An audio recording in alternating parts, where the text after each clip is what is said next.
Okay, welcome in everybody. This is your GM in the Great Barrier here, and we have passed the middle of the second season of Star Trek Adventures Aegis. With that being done here, we are going into our the we are doing our traditional mid-season question and answer session, and I am happy to bring you the crew of the Aegis in order to do exactly that. This time, with questions being led mainly by our ship's tactical officer, executive officer, the player here who I have personally known the longest, and just all-around general cool person, Craig. Craig, if you'd like to take over, that is... obviously, we are doing this together here, but if you want to run through... Q&A, I prefer interrogation. Yes. Yes, I'm Craig. I play Lieutenant Commander Eula Shearer. Up till the first season, the ship's only Andorian, and suddenly we've collected a lot more. So I'd like to do some introductions here. So obviously we've had Zach, Panda.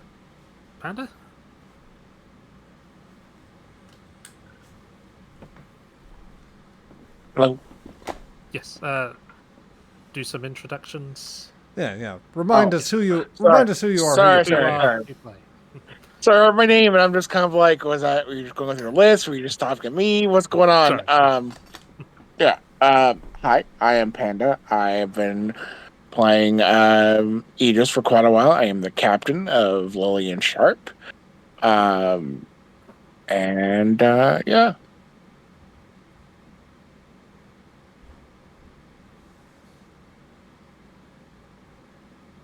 So next we'd obviously have Brian, but unfortunately he's a bit delayed. So going down the list, got Felix.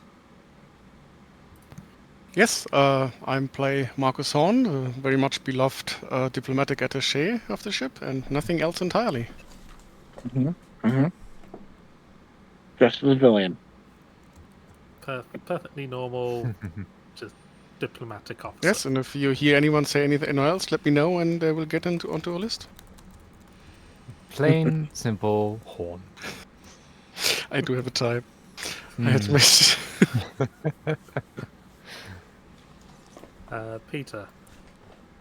Hello, I'm Peter. I play Dr. Xantar, because every pre-original series ship needs a Denobulan in charge of the medical. That is true, yes. Yes, we checked the contract. It's mandatory.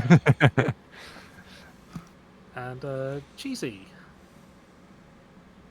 Hi, I'm Cheesy. I play Remora, the security boy and pilot, and I also play Tavashi, who sits in the lower decks, and Brown Nose is the doctor. Wonderful. Who is also, I should note, a familiar face from the Star Trek Adventures Broken Sword campaign, where he plays one Mr. Traven Lex. Play, died, kind of the same thing. Yeah. You can see him play and die with Traven Lex Tuesdays at 7:30 p.m. Eastern Standard Time. Kapla. Hopefully all those deaths are honorable. That sounds suspiciously like what are the fuckers called again? It's one of my favorite races, and I completely forgot their name. Go on. Trill. Oh. The Trill. Yeah. Yes. Hold that thought. Great. I'm onto you. I'm onto your bullshit. So, what has everyone enjoyed about the first half of the season so far? Let's start with Zach. Oh, I have been enjoying everyone running through the with the relative change of pace with the different story type that we've gone through. Obviously, first season was very different, and we're working off the conceit of the expedition arc now. An idea which I, in absolute fairness, must credit to Panda for giving me the inspiration there.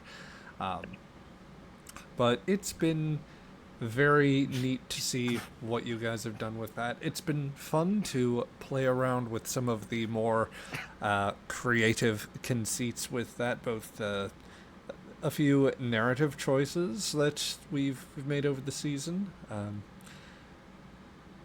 Executing a time loop from a mechanical perspective was also a lot of fun. So, yeah, I'm enjoying people letting me flex my GM muscles and see what we can do with the story there.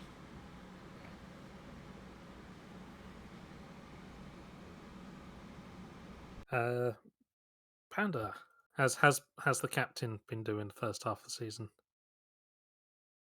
It's been pretty great. I really enjoy that Zach took a suggestion on a possible extension of the campaign, and he has been making it extremely awesome. As a captain, it's been both a little nerve wracking, as it always is for a captain, but I've loved that we're seem like we have a solid team now, and definitely we've gotten out of the initial first season sort of uncomfortability, and now we're pretty much like everybody knows everybody, and thus everybody's a little more comfortable, and we're having some pretty cool stories. I'm enjoying the character focus ones too. Um, we've had a bit of a Marcus focused one, and now a Shira focused episode. So it's been pretty fun. Yeah, I think it's interesting that you've got the characters are more bedded in now, and we know how to play them. Yeah, for sure. Felix, well, what do you think of the first half of the season? It's a great headache.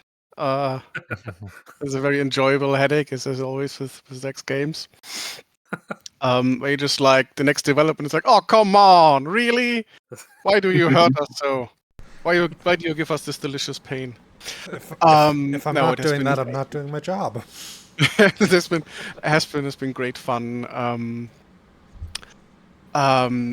We touched upon a couple of mission types that are very very Star Trek, like traditionally Star Trek, which was fantastic. And I look forward to the weird episodes where we explore dangerous character backgrounds that will absolutely not come back to haunt us at all. Yeah, course not. nothing in the backgrounds could possibly hurt us, right? No, never. Never. Backstory in the mirror may be smaller than it appears. Yes, the mirror universe. Peter, Peter and Cheesy, your first half season on Aegis. So, what's it been like so far? I mean, for me, mostly, it's just been good to be back in one of Zach's games. Haven't been in a while. He's an excellent GM. I can't give any more praise than I can than that, honestly, at the moment. But so far, it's been fun learning about all the characters. Being on a ship that's more diplomatic based, mainly because we're a little bit more fragile.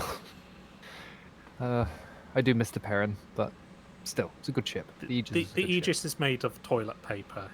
Yeah. I mean, that's the entire Earth Force at the moment. Like Star Trek, Yeah. Federation is pretty much at the top of the food chain. They're not like obviously they're much stronger, but like everything normal that they meet, they can usually deal with. But at this time, oh boy. Yeah, like you don't have like in the next generation you've got, we have phaser arrays, we've got photon and quantum torpedoes, we have shields, and we can go warp fucking 9 point something. Here we're just sort of trundling along at like warp 5, I think is our max. Nope, 4.5. 4.5, sorry. Yeah, and we five is only a dream. And we have phaser cannons, no torpedoes, no shields, no teleporter, no transporters, no tractor beam.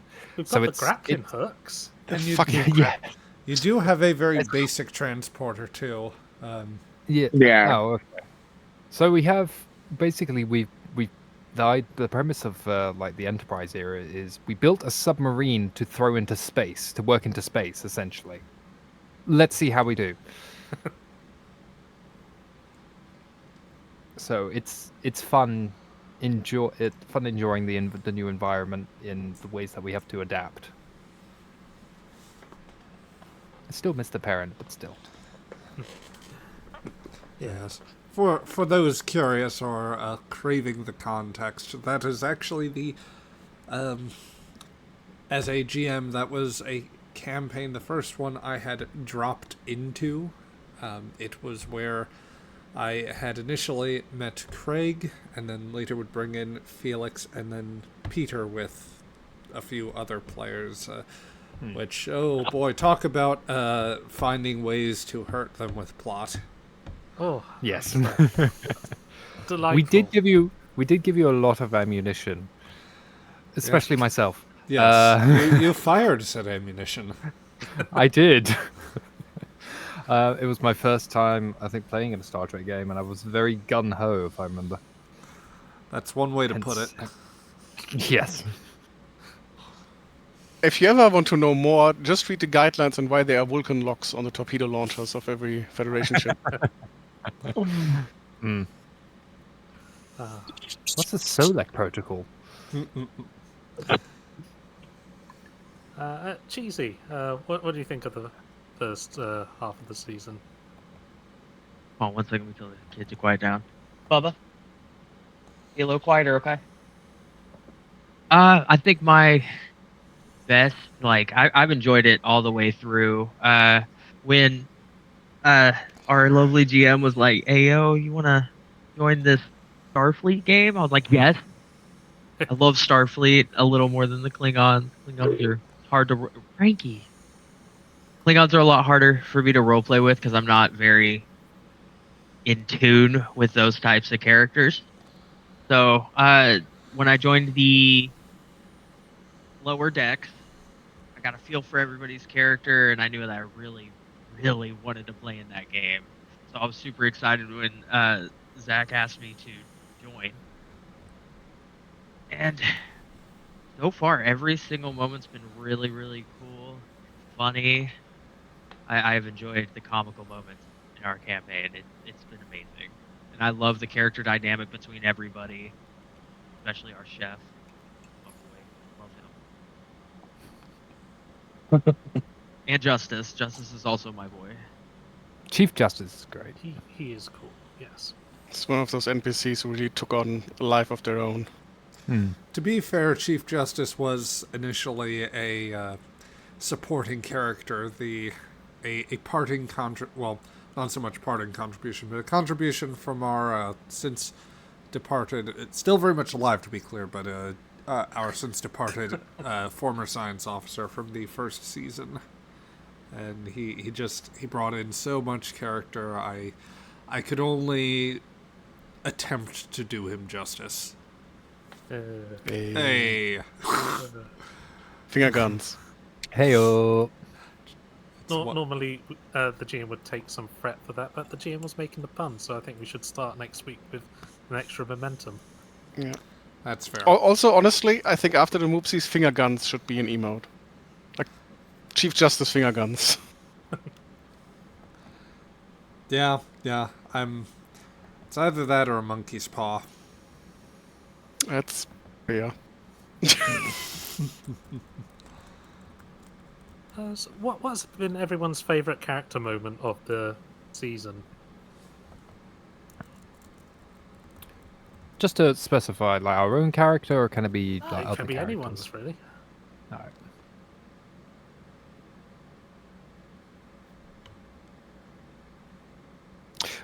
Well, I have to say it's my favorite Peter moment of the season, where Xanta just meets the diplomatic delegation with the towel on.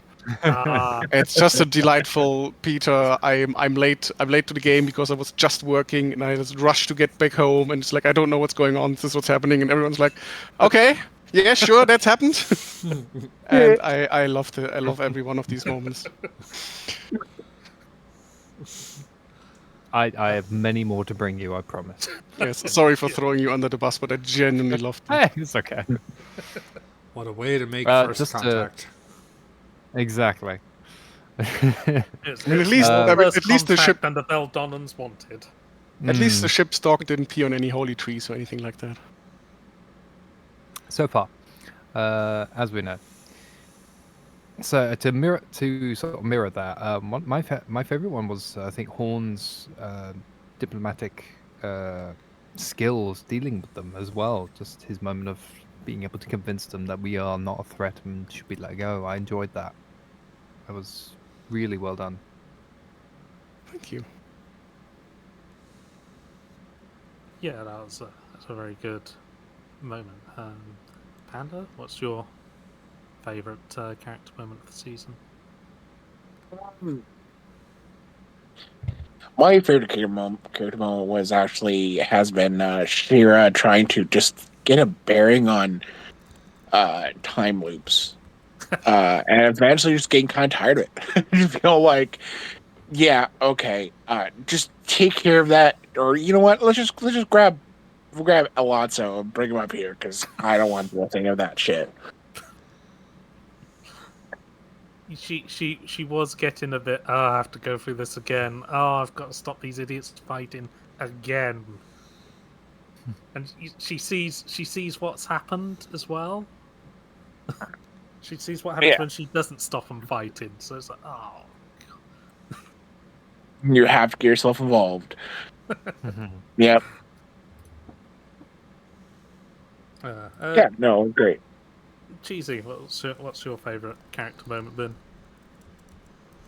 Oh, Xantar coming out right as the diplomatic party came onto the ship. I was dying over the mic. Yeah. That will be long seared into the memories. I think I look forward to the fan art. I'll be honest. we'll have a mural of that somewhere on the ship somewhere. Mm. Just an epic moment. It's a standing saying on the ship. Ah, Santa out of the shower. From our resident Tamarian. We do have a Temerian. Do we have a Temerian aboard? We need a There Temerian. Yes. is one lurking around. Yes. Good. We always Um, need a Temerian on board. And Zach, have you had a favourite character moment? Oh boy, have I. No, I think that one of my favorite moments among the characters that is also just like one of the great comedic asides I enjoyed was the sitcom worthy time at the start of the season during episode 1, The Changing of the Guard. Shira and her boyfriend are just getting away from everything in a cabin in northern Canada during the winter or something like that.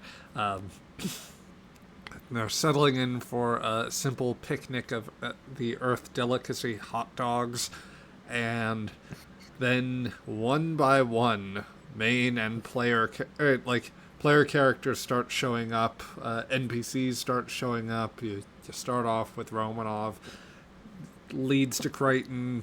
Word is spread to the rest of the crew from there, and just topping that off, it's there were some great moments of excellent delivery there. If I were assigning one to everyone, that would be, I think, my favorite moment to this point for Shira, and to an extent for Romanov too. Past that point, I would say that everyone's delivered some great moments. I will throw a third vote behind the Xantar towel moment on the more humorous end. I've also very much liked the serious moments that some of you have delivered, particularly Horn's work in the particularly with the Beldonnans that stood out very well. The things that Panda's had going on at times also quite nice. I've genuinely I really liked seeing how Remora is getting in with the crew, or like trying to manage them whilst also manage their friends who are not so Starfleet oriented. So, looking forward to seeing more of what happens with the. I'm looking forward to seeing even more of those developments, I think.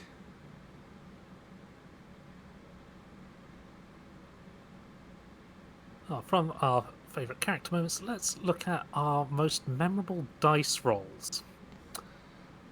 We know the dice love us and hate us.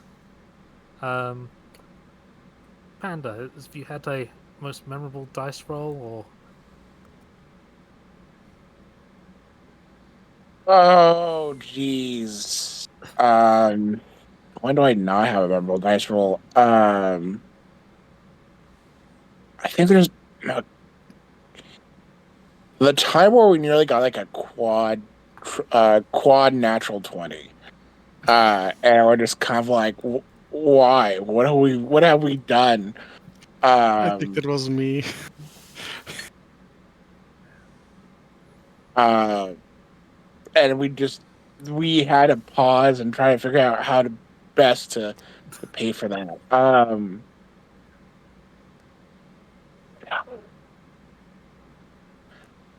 I think the more memorable one was probably last season, but and that was where we were doing the stealth mission for the secret Andorian base, and like we just kept botching our rolls while the Andorian ship kept making all its rolls.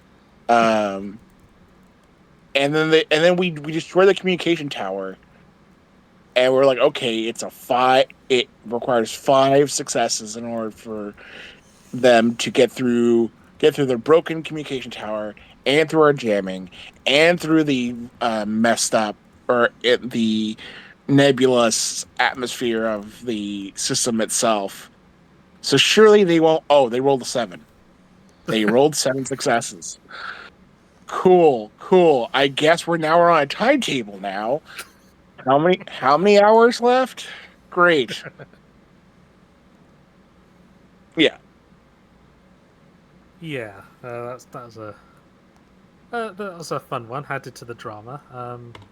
Speaking of adding to the drama, Felix, you've had a few interesting dice rolls.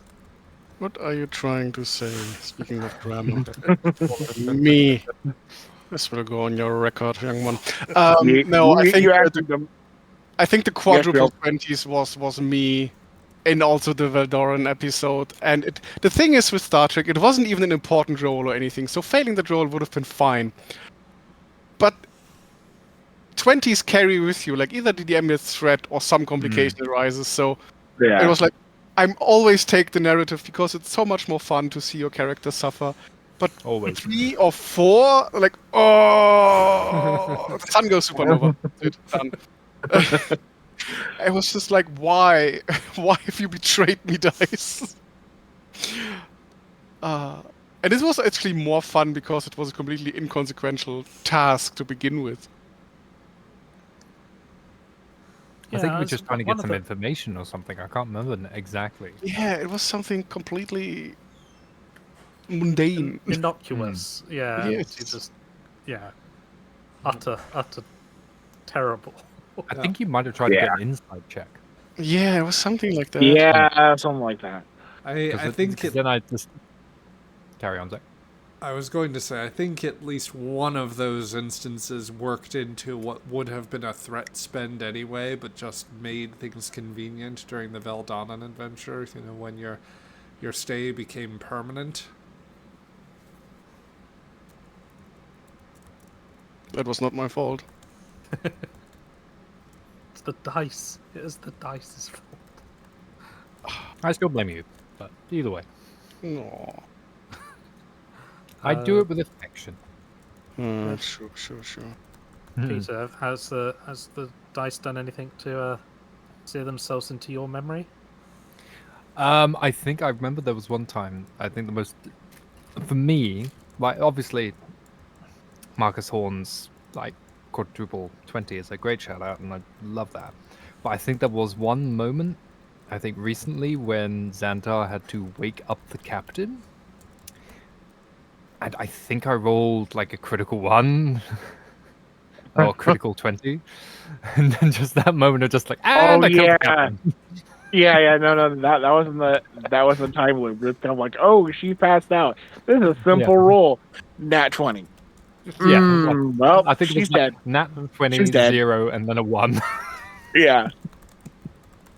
So it's like, oh, so I needed I think I can't remember if I spent the determination to re-roll that or something, but I needed a re-roll. Yeah. Like, and I killed the captain. Oops. Oh, so Craig becomes captain now. It's kind of Back in the like saddle.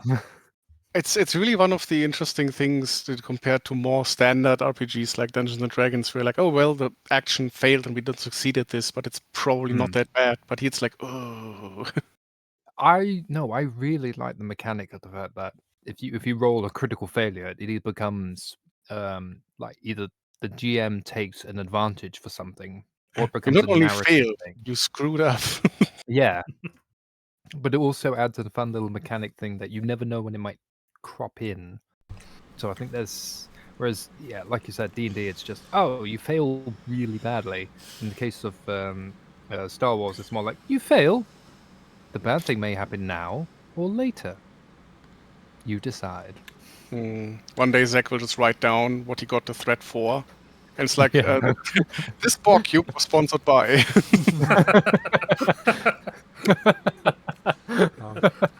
Do you remember that natural 20 like 3 weeks ago? Yes? Okay, this is the result from that. Okay, so every drone in this Borg sphere is for every one that you guys have rolled, and I have them all specifically named for that date. Pain. Yeah, I do remember the. I haven't done a whole lot of like. There haven't been too many long trigger pulls. Essentially, I think the Yet. most prominent one that comes to mind comes from the other campaign, and boy, did you saw the impacts of that, Cheesy. But yeah, what is it? That is the nice thing about a narrative system like this. You can allow those things to kind of build up, and the impacts can be quite significant, but not immediately apparent. Cheesy, do you have a favourite dice moment?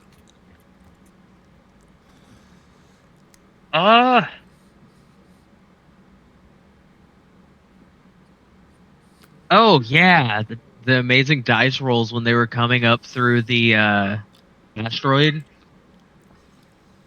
and just saw nothing but ship explosions or ship lasers. Sorry, like those were just amazing rolls, and like it just didn't fail. They all just got wiped out.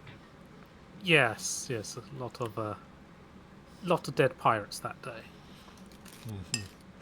Yes, you are allowed to cite your awesome moments too.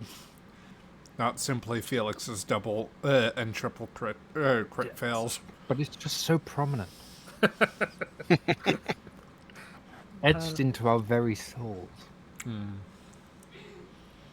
So a slightly different twist on the question. As GM, when we get our natural 20s in and we choose narrative, now how do you go about incorporating that into the game? A good question. So, Do you even like it? Or is it like, oh god, now I have to think of something that happens to you fools? well, the way that I run games, it's always it is the intermix of well-prepared notes and seat of my pants. As I think many GMs find some sort of mix on that front. A lot of the complications, most of the time, do come down more often to what works in the moment, and I try to render it proportional to the stakes.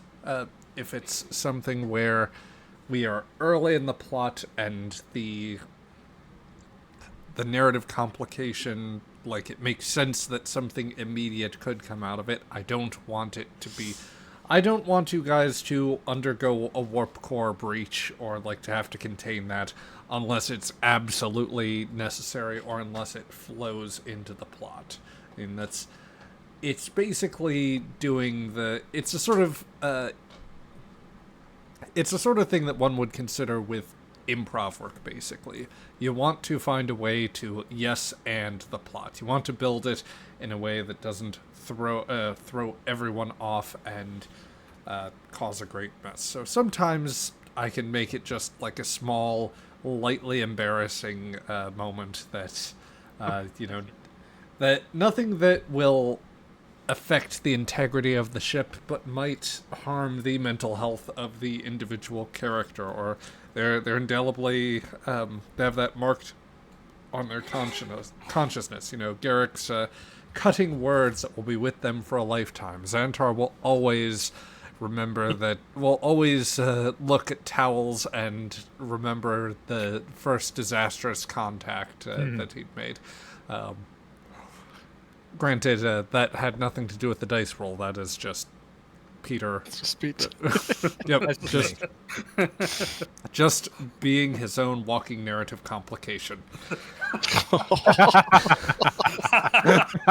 that are words that will stick with him for a while. Yep. I mean, he's not wrong. Yes. But, something that still, something that we can all recover from and go on from there. Other times, of course, like the shores of Aegis, that moment where the complication struck and I just happened to be creating an adverse circumstance at the end of it anyway, that works for us. That's something I can slot in and use for later. I have had more thoughts on ways of stacking and saving those complications for later times. It's mostly an issue of making sure that you log that and that you build it up, or find a way to subtly drop that something has happened that could compound into something later. Like the one example I think that comes to mind would be this would be how a complication would apply in if I were applying it to a Star Trek episode. If you think of Voyager, and particularly I think it is their second season finale, it might have been their first one. It's the Basics episode where the Kazon are chasing Voyager. Seska's with them at that point, and they are trying to capture the vessel from the Starfleet crew, and they wind up constantly attacking this one particular quarter of the ship as part of their plan. And when other parts of the Kazon's plan succeeds and Voyager is about to be boarded, Janeway tries to set off the self-destruct. I'd see that the fact that it doesn't work because a specific processor was damaged by repeated strikes to that one quarter of the ship, basically, I'd treat that as the complication, or that'd be a good example of a long sort of pull. I think it mostly has to stick within an adventure, though that there might be some cases where a character beat is relevant to that, and where it could come out as a longer issue. But yeah. We have a question submitted from is it Speech in Bard? I believe so. They have been a fan of both campaigns, and I've sent questions in before, so I read it as the Speeching Bard. Last season did a lot with space politics and took Enterprise canon in unexpected directions, while this expedition gets back to more traditional Star Trek stories. Is there anything from last season's stories that you miss, or you would have wanted to follow more? We'll start with Panda.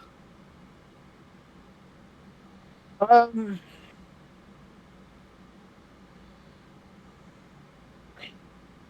I I thought first season we actually explored quite a bit.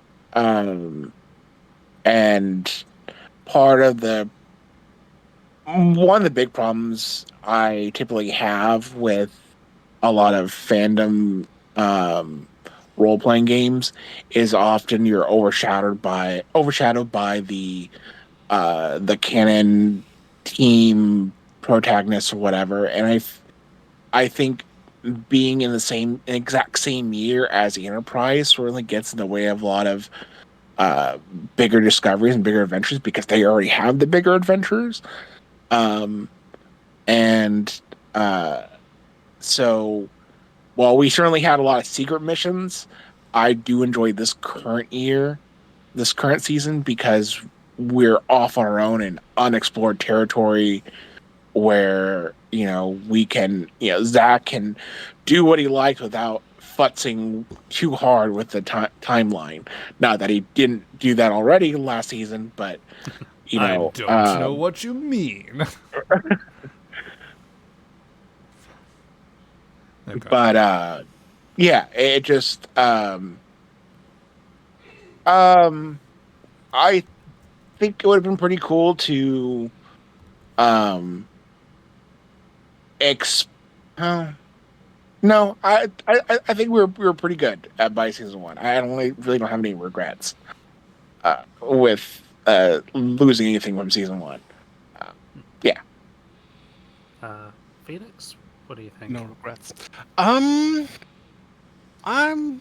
somewhat different direction because I quite like things happening in the same timeline as established canon. Because the universe is a very big place, and there's a lot of shit happening. And it makes much more sense to me that a lot of shit is happening to a lot of different ships than just everything happens to the Enterprise. Like every single anomaly ever happens to the Enterprise. Again. And again. and again. And also I quite like the monster of the week thing. I'm like the overarching plot is cool, but sometimes I feel it eats up the individual episodes. And partly about Star Trek especially, I enjoy this is the problem that we're solving this week. Voyager is usually a problem, and in Star Trek Enterprise is like, we have fucked up this piece of technology, or we found this weird thing, and whatever. And that's just the focus. And sometimes there's an overarching story.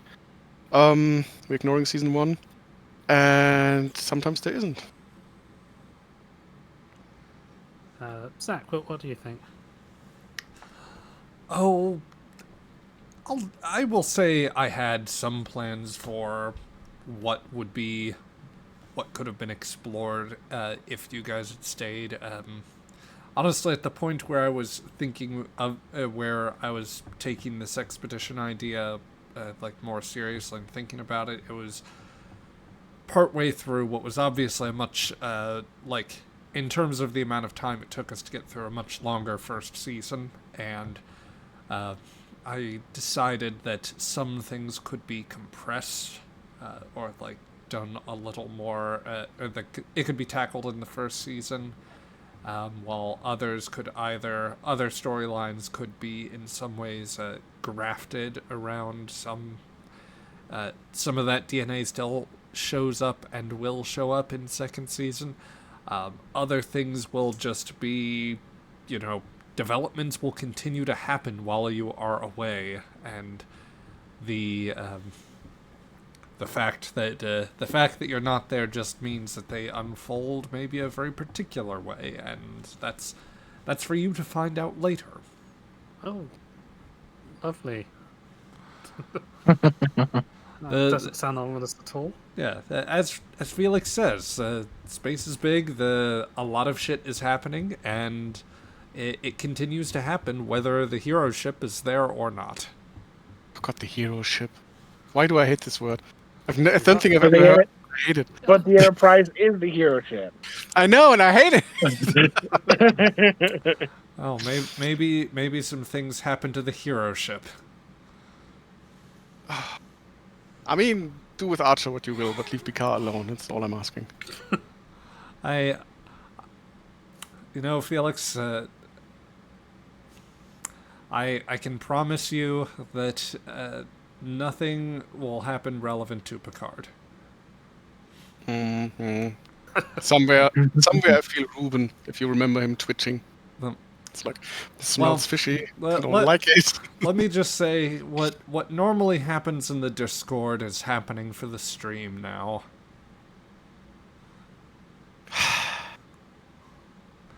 Guys, stop buying monkey paws. They They keep I assure you, they've not actually bought the thing.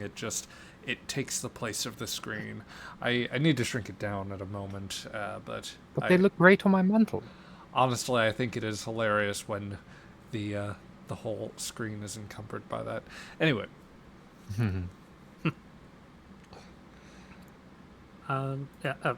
Peter, Cheesy, any thoughts? I know you weren't involved in the first season, but Yeah, no, I hated it. Every minute, not being all involved. terrible. Yes. Wow, Aegis took a kind of big step up around the first episode of the second season. Is that what you're saying? Yeah, absolutely. Yeah.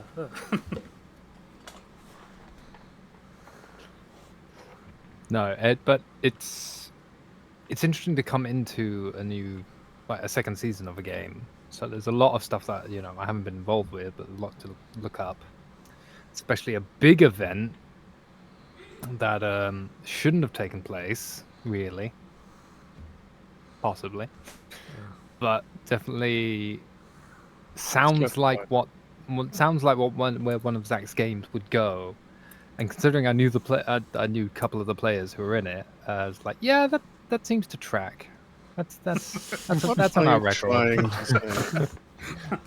I think you know perfectly well, because it's not the first time some pointy ears have nearly had a civil war problem.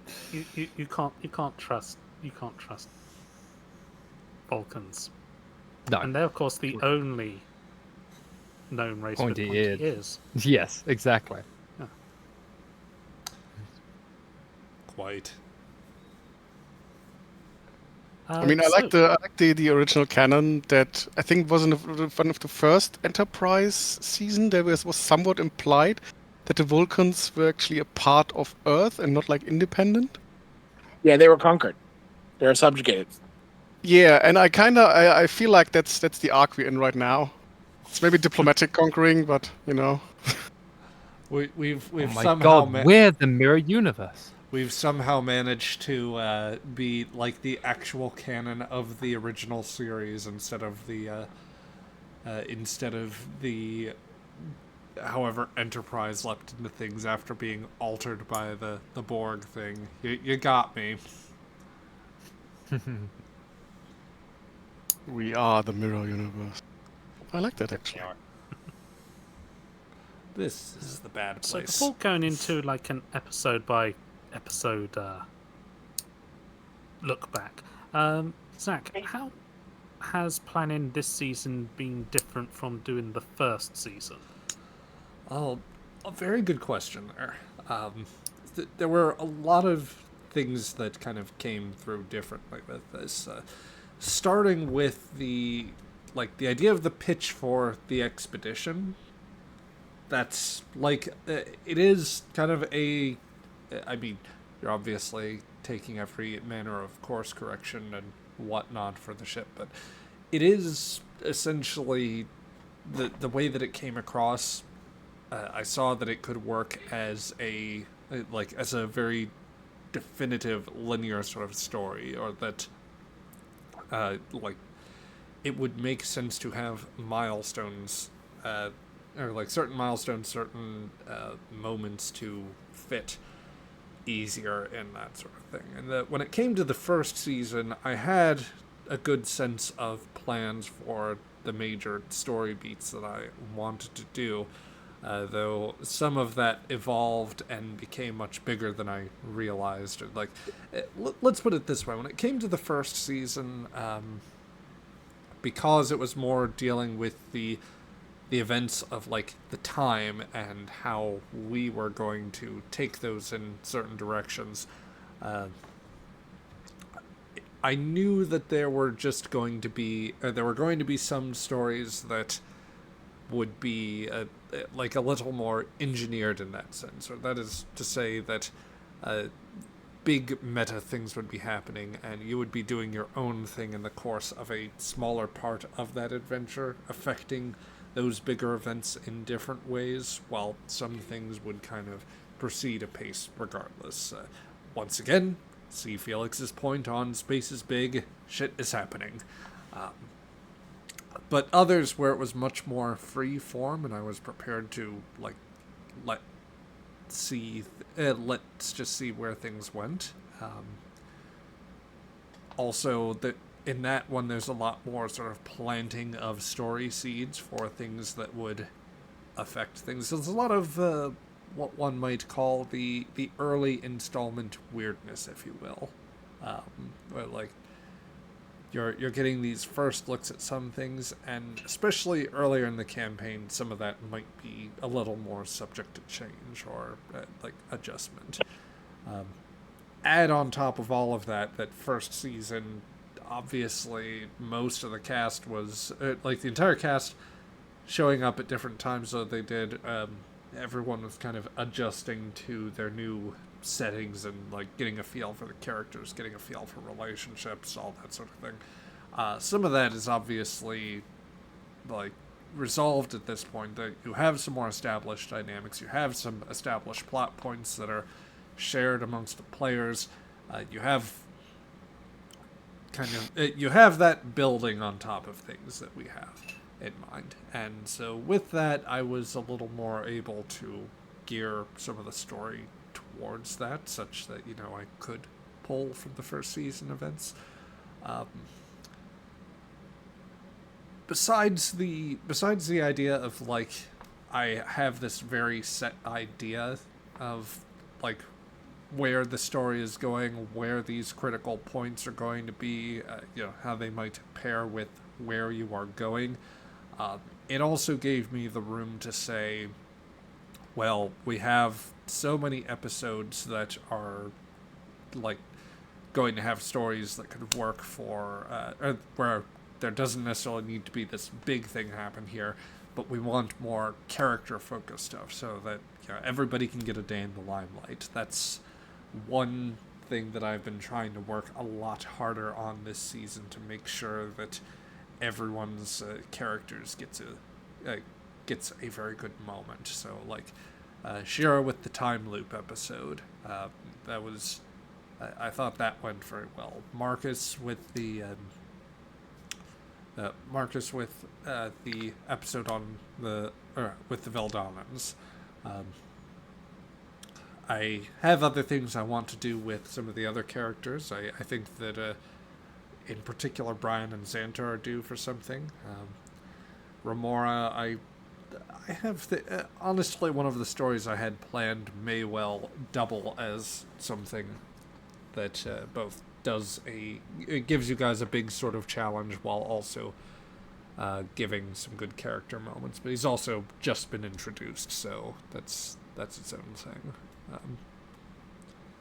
So yeah, it's been an interesting way to explore it, and I look forward to seeing how the rest of it comes out planning wise. Although obviously this season itself, like from the first half, hasn't gone entirely to plan.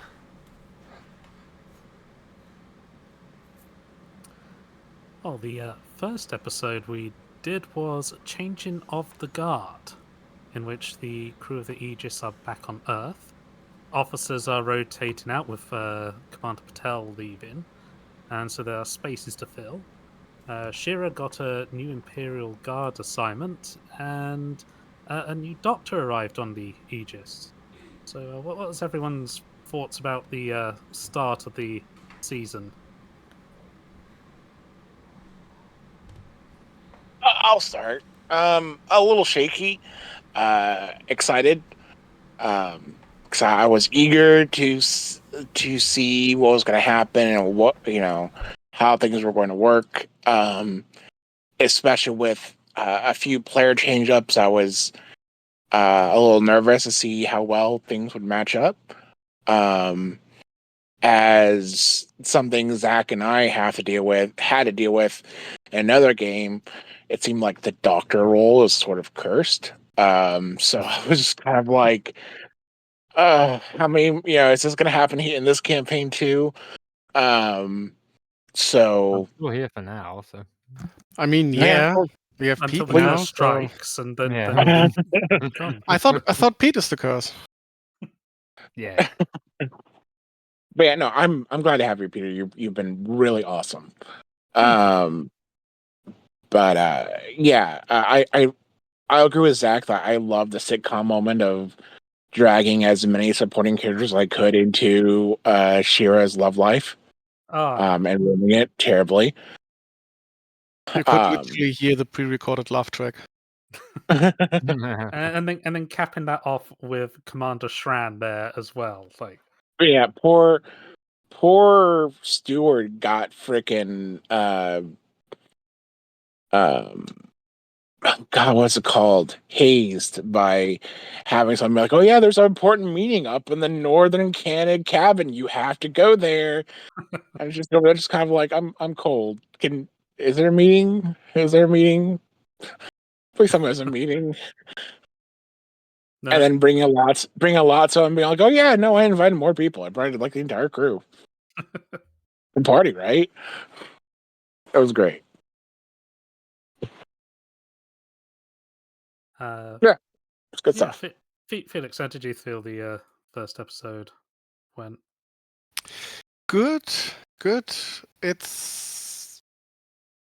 I mean, again, like I won't repeat what we already said because I agree with everything.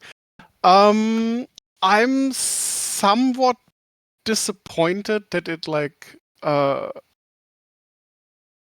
it gave you the seed of okay, what's Shira doing now? What's happening with that? And my anticipation of when can I blackmail an Andorian military official? And then we just pissed off to space. Hey, It's like, okay, I mean, fair, fun ahead. I enjoy this as well, but the other thing just rests now, and it's like, I know I want to have my cake and eat it. That's the problem. I'm sure the Andorian thing will eventually come back. After all, we have to go back to Earth at some point. Oh, I'm sure it will come back and bite us. And Pete, this was your debut Mm. on the show. So, what were your feelings coming into this? Oh, I was excited. You know, it was first time back into a Star Trek game. I was a little bit trepid about sort of entering into a game that had already had a season, essentially. But at the same time, I think we had similar thing with our first campaign. There'd been like a session or two and some changeovers, and then we had some new people added. So that wasn't new, but it was just I was just excited to see where it goes. I was hoping my character would fall in quite well, and just waiting to see what the new people would like to play with. I will say, and so far it's been great. To be fair, I at least you were in the boat with two other players in that previous instance, and I eased you in such that you could call your introductory adventure a means of easing or being eased into anything. Yeah, and it worked out well enough. I will say I was given the choice of like medical or science officer. I am intrigued what a science officer would have been like, but I am very pleased with where Xantar has been so far. I hope he's been enjoyable with his little quirks and everything. Oh yeah, Oh, absolutely. he's a lot of fun. How did you come up with the with Xantar's character? Well, immediately when you think of medical officer for an Enterprise era, I immediately went to obviously the source material, and therefore I started looking into Denobulan's culture a bit more, and like part of that on the wikis, like they have a good, they're very social, they're very pleasant. They also have a strong immune system. and they also like obviously they have multiple partners. And I looked at the immune system thing. It's like, well, okay, so they all seem to have a strong immune system, but what if this one had like hypochondria? You know, the idea that anything, despite his strong immune system, he may still, the fear of that. Like, okay, that'd be an interesting quirk. It won't define his whole character, but it'd be something to make him stand out a bit more. Because I didn't just want to play like the bog standard Denobian Doctor. I needed something to make him a little more interesting. So I thought Yeah. something like that, and then it's coming up with like, okay, so what are some of the things I could say? Like if he's doing a general scan, and just like, oh, don't go near that. That could be anthrus fever, or like the little spray bottle he keeps around to keep everyone's hands clean. I thought that would be the most interesting. I thought first So time I saying introduced him myself. you're not at all working through your COVID trauma. No, absolutely not. Screw you, COVID. You didn't get me for 2 years, and then guy on a plane. You have to get a plane. COVID had to catch me on a plane in a confined space. Had to trap me. No. So But does yeah. Xantar just like have bottles of this disinfectant spray stored in his room? Oh, he's got them hidden throughout the ship at this point. He's like he's put like emergency bottles like in certain places now. He always has one on his side so that if he needs a refill, it's literally just 1 moment, pulls away, opens up a small panel, pulls it out, refills, puts it back. It's like there's like a whole chest in Romanov's office. Like we find them all over the ship. I don't know what they are. But I thought that would be an interesting way to sort of introduce myself to the captain and sort of set the tone. Yeah, it certainly did. Yes. Good. Yeah, they're only this, yeah. For sure.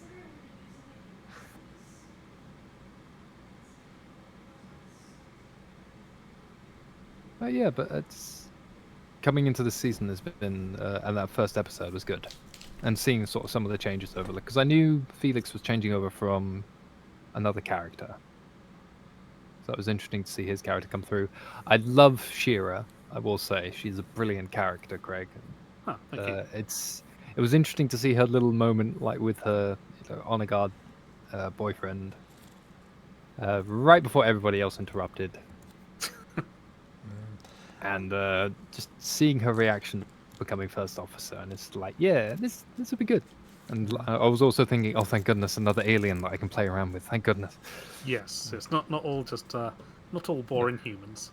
Yeah, because I have to say, like, I love Star Trek, and I love humanity as such, but I don't like playing humans. I want to play like the interesting, weird races. It's like The Pathfinder issue. yeah, Where it's supposedly human dominant, world, and yet I've never seen a PC really emphasize humans. It's always like the most out there races possible. Yeah, no, I agree. I agree 100%. like if when we it were playing came- like an Orville like game, I'd probably be playing like Bortus or something along those lines. If you really want to go out there, you have to play the ghoul person, like the late great Norm Macdonald. Yavik. Yes. Yeah. Yeah. Incidentally,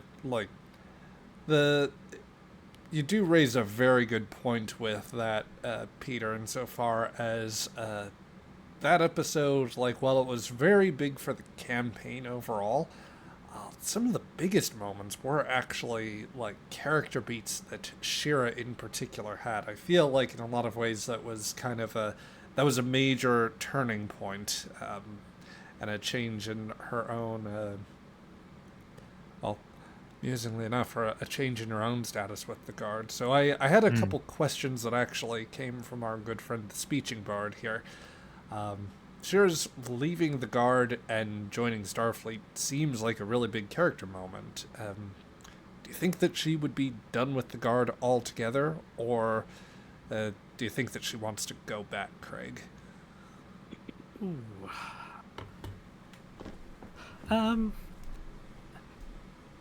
I think the further she gets from Andoria, the further she is going to be from wanting to rejoin the guard.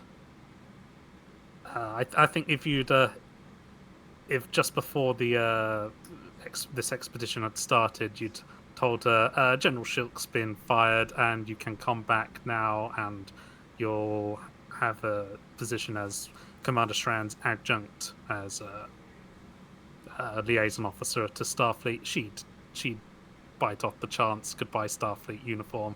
Welcome back in Imperial Guard uniform.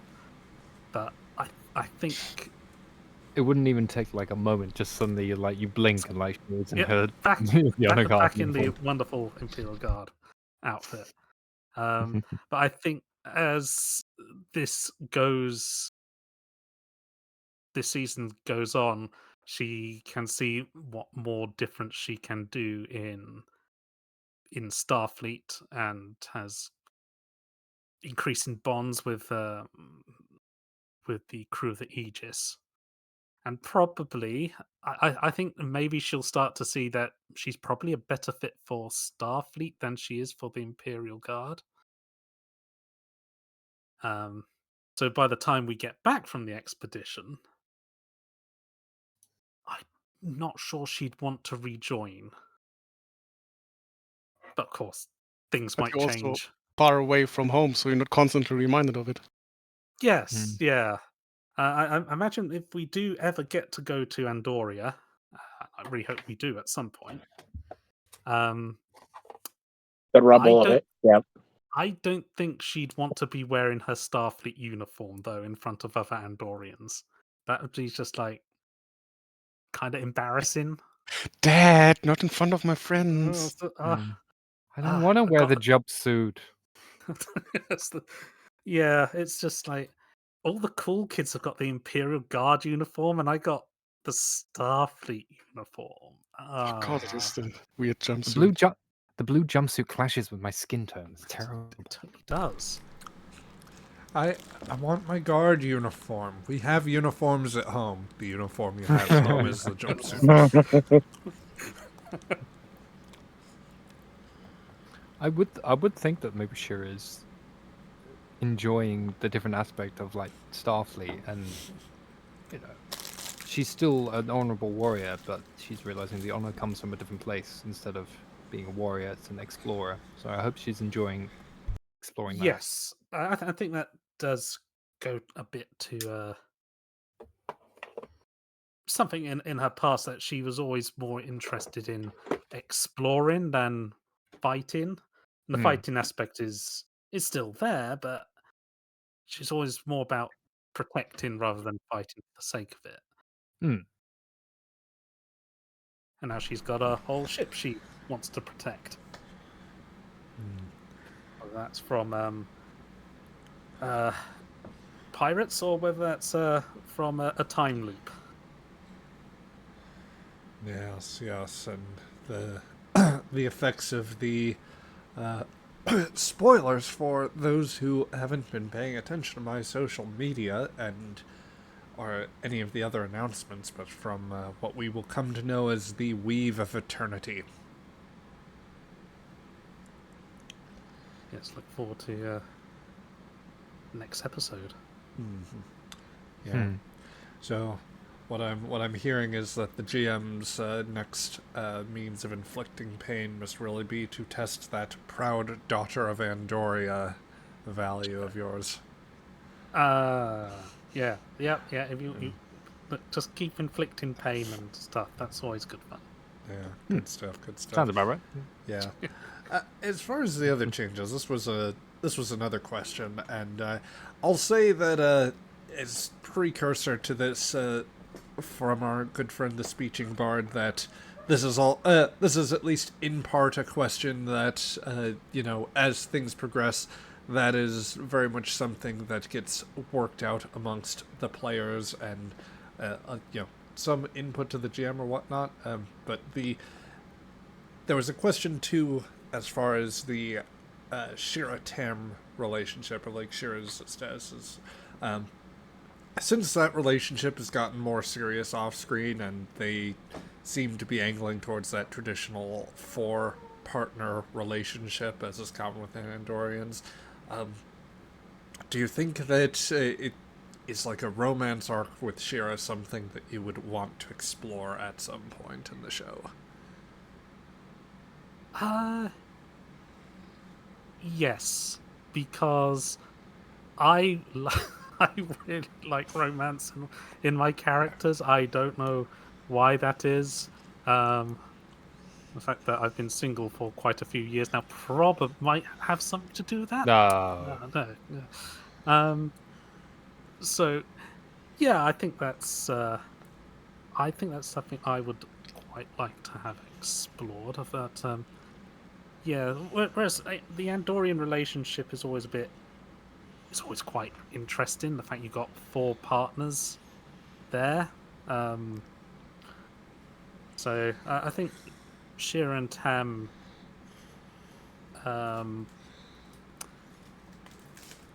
I think that they joined the Imperial Guard at roughly the same time, and both decided to prioritize their careers rather than their feelings for each other. So I think the war then The kind of idea of we'll get in a good enough rank, so eventually we'll get back to it. But exactly. yeah, But yeah. Shira's career was now in utter tatters, and it also had a quite brutal war with the Vulcans. So I think that changed both their perception of what they want now.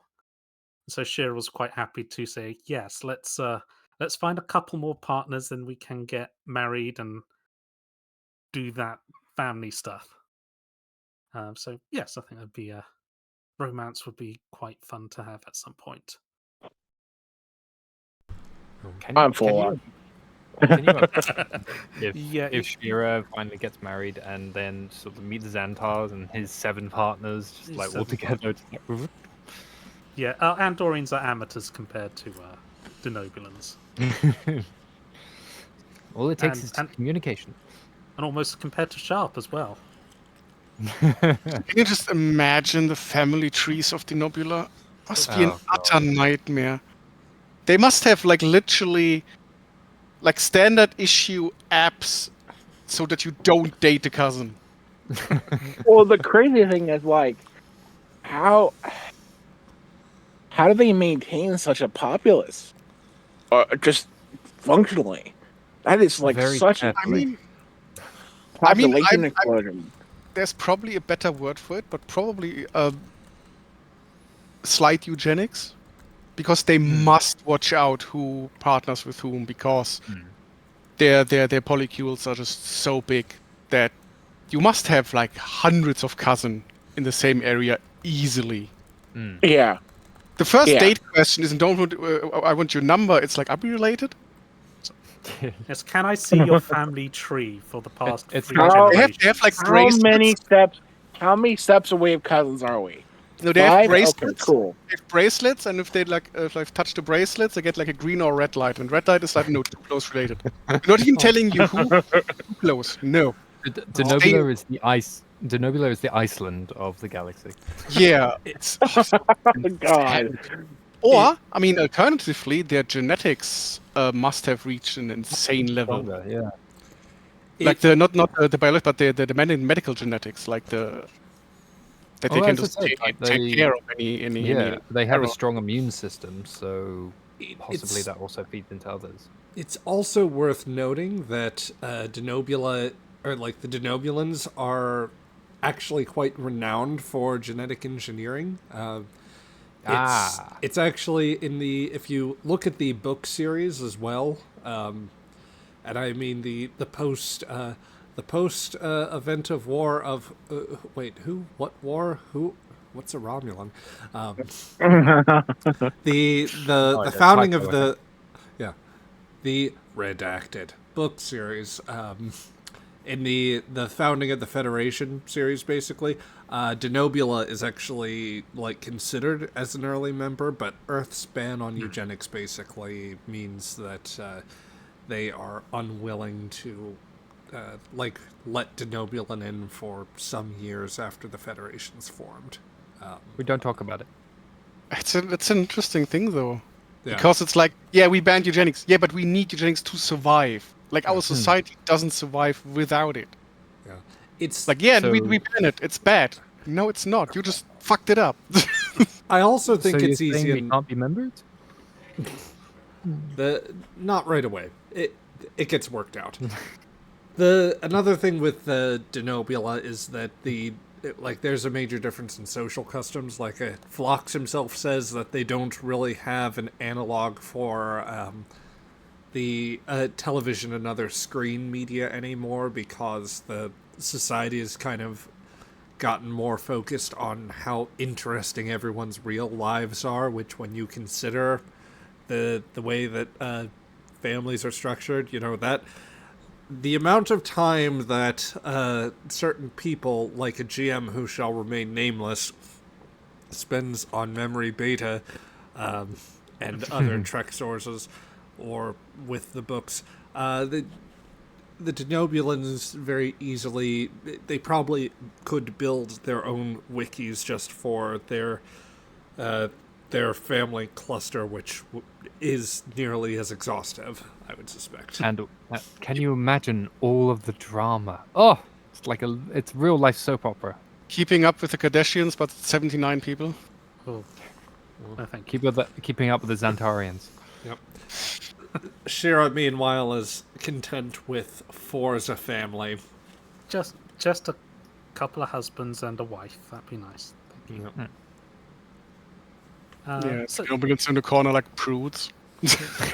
Sharp didn't plan on having 2 wives, but here we are. Sharp just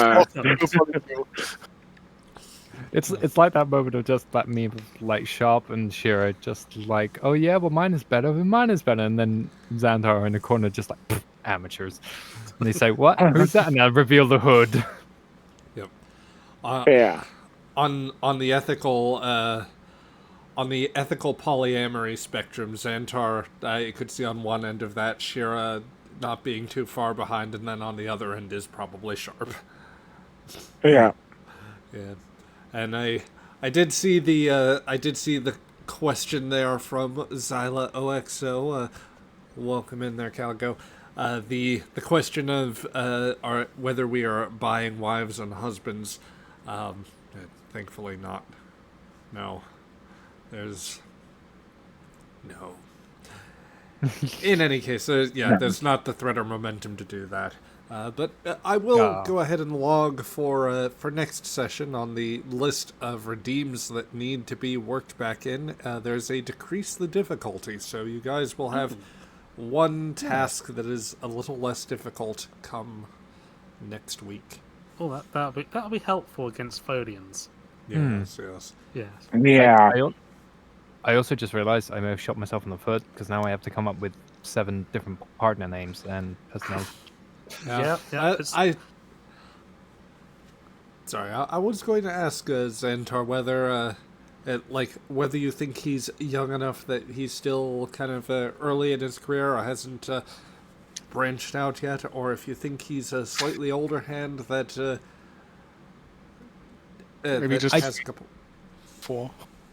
I'd say he's like still young. He has maybe like 3, maybe 4 partners at best. Listen, Pete, what we need is like your partners, children, grandchildren. It's like we need the whole thing. Like, I'll get Yeah, a what list I to you tell you next what, my week. family opens his wallet and it's like 5 meters of pictures. What's your relationship with your brothers and sisters-in-laws? All of them? How much time do we have? No, it's the wallet photo thing that just unfolds in like a really long chain, and then it unfolds to actually form like a map. I'm reminded of like it's one of in the Dresden Files book where like the Murphy family has like a family meeting of like all over wherever they live in the States, and they rent out an entire park, and it's like dozens to hundreds of people. Oh yeah. Fucking Because Murphy. obviously, like Irish, and they used to have a lot of kids. For the Nobulans, that's like every family gathering. Yep. It's like every party is like hundreds of people. And Oh that's no, just like close, Xander close comes family across, circle. like Xander comes across someone he knows, and just like, who's that? Oh, that was my brother's sister's cousin's brother's roommate. He's like, what relation do you have? Fairly close. The goofy meme thing is that we cut to a scene on Denobula with Xantar rising on a rounded platform, very much like the one that like the Supreme Chancellor of the Galactic Republic would be, and the remaining platforms in the chamber are just filled with his family. It's a rented birthday space. I love democracy. Last nights of drinking have left me scarred.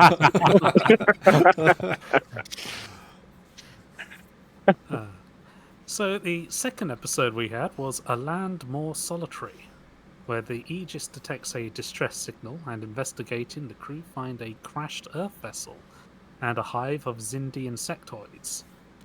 We end up getting help from a Xindi insectoid vessel, we think, sort of. Maybe. And it was a bit of a we didn't weird really one. stick around to see what's happened. So, does anyone else expect this to go wrong and bite us in the arse in season 3? Certainly possible. We spend a lot of advantage points in order to be like, let's have a good ending here because we can't think of a good ending. But yeah, it went okay.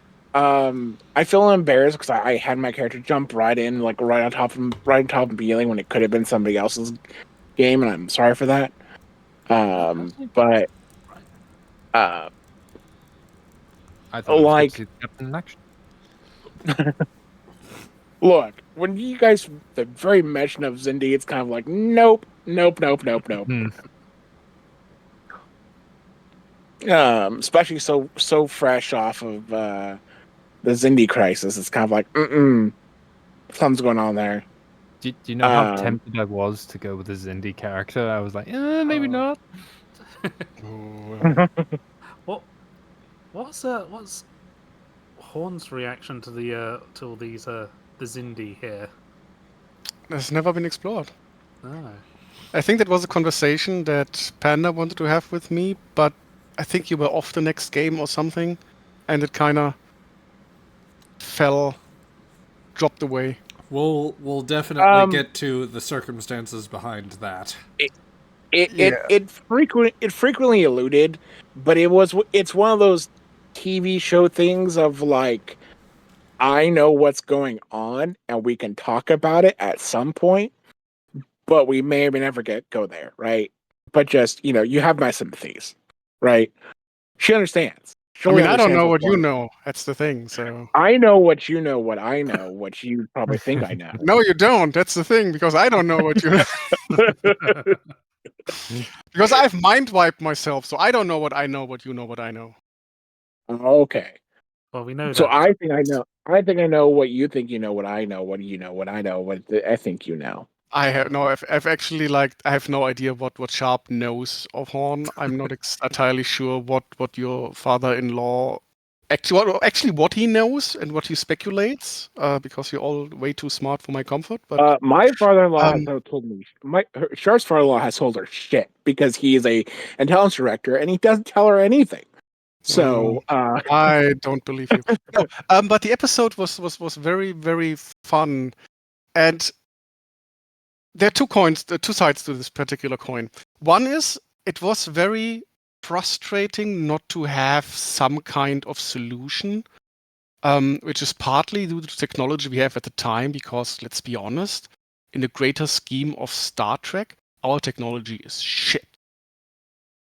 Like, even what they can do later with Kirk era and then Picard is amazing, and we are basically slapping stones together making sparks at this point. Well, so it was very frustrating. Even in Kirk's era, there's a slight dominance, but not very high. It's like average with everybody else, if not a little better. Yeah, but they and then Kirk era can do quite a lot already. Technology, you really see this future of technology. Sure. While we are in the area where this is Picard, slightly more. Yeah, and Picard is miles and miles superior to everybody else. So it's very much a Picard's are very very much a we have all this power and we have to have the wisdom to how to use it properly. And this is and the reason here- I ignore the Prime Directive in this particular. No. And here in an enterprise, you're like, we don't have anything. We have jack shit. Yeah. Uh, And that's the other part of it. Like, just having to leave with a fairly unsatisfying solution was a bit frustrating as a player, but from a Yeah. story perspective, it also was great because sometimes you don't have the solution. Sometimes the best solution you can have is not make it worse. And I think that's what we tried to do, because this was a very unfortunate situation for everyone involved.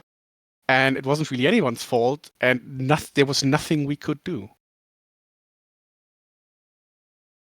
kind of I feel like the episode regarding the evolutionary end for that one race and enterprise, and they were like, we have a plague, and Flock created the cure as a were, but they wanted warp drive or whatever. I really think Flock shouldn't have gotten the cure, developed the cure. I think it would have been better as a story morality play of like, should we give this person, if we don't have the cure, should we give them warp drive because of it? But yeah, no, I agree. That the mild emptiness of having no answer to the solution at that moment certainly fit narratively. It sucked as a player, most definitely, but narratively, it really worked. Yeah. And it was creepy as fuck. Absolutely. Yeah. And I mean, of course, there was always room for you guys to, if you wanted to run it in such a way where you played the like more anti-Zindi angle, or you you avoided the idea of dealing with that in favor of just trying to like cure the scientist of the built-up pheromones that or like chemicals he's been exposed to, and doing that, it would have answered something there in a way. It certainly wouldn't have been a neat thing, and it would have. I'm sure that for some people whose values comport more with what we would like see as a. I think that everyone is like, this crew is very much the of the same sensibility that like how best to put this. I think that for all the concerns about like the hostility towards the Zindi and whatnot, I think that the crew still carries the sensibilities to like take the humane approach, or or like recognize the be able to be compassionate towards anyone sentient who's in a bad situation like this, and that there is no neat way to solve everything here. I think that this was still about as good an approach as you guys probably could have taken. Yeah, Not I'm the- fairly happy not with the the solution. good ending, but it's a satisfying good. Indeed. So for the next episode, we had Project Panic, which was a bit of a lower decks episode. And I was too busy partying and getting drunk in Canada. So what happened in this? Nothing. Absolutely nothing. Oh god. Nothing happened. How Yeah. dare you say nothing and never forget directive? No, and nothing, quite literally nothing happened because it was all a electronic dream, quite literally. So nothing happened. Listen, it was just one of the many boxes that Soral left you that will have no future impact on anything, God Nope. damn it. and should definitely be handled with care. Nope, just don't think about the Borg. What? Don't think. Just one weirdly box glowing green somewhere on the wrecks of Soral's ship. It's No, just like, no. I No, found no, this no. somewhere. I don't know what it is. None of that. Yeah. No. But go ahead, Zach.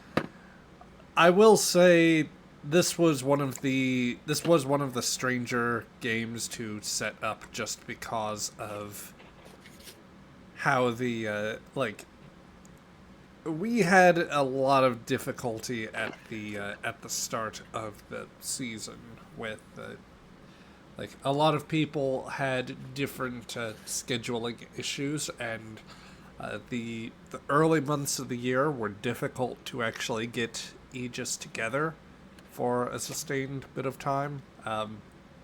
So that was, besides being besides one isolated moment where we wound up doing the one little bit of video game streaming that I've done, it was also it was a moment to test things out, and I decided, you know,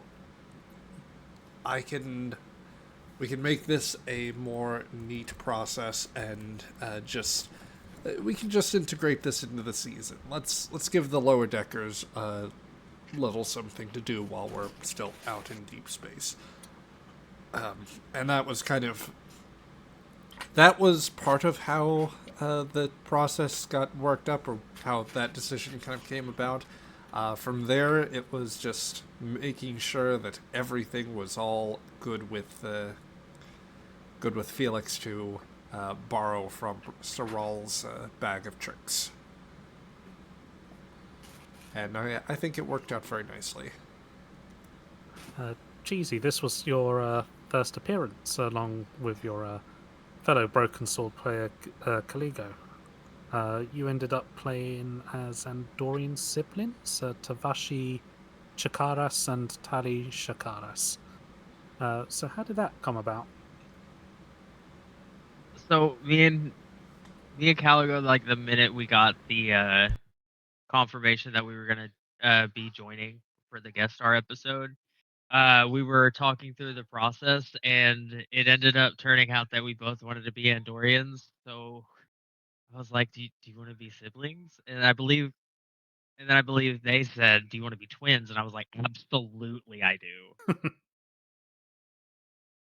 And so it just ended up being weirdly opposite twins, but it worked out really well. I love our interactions and the banter between the two, and how they're both equally disappointed in each other.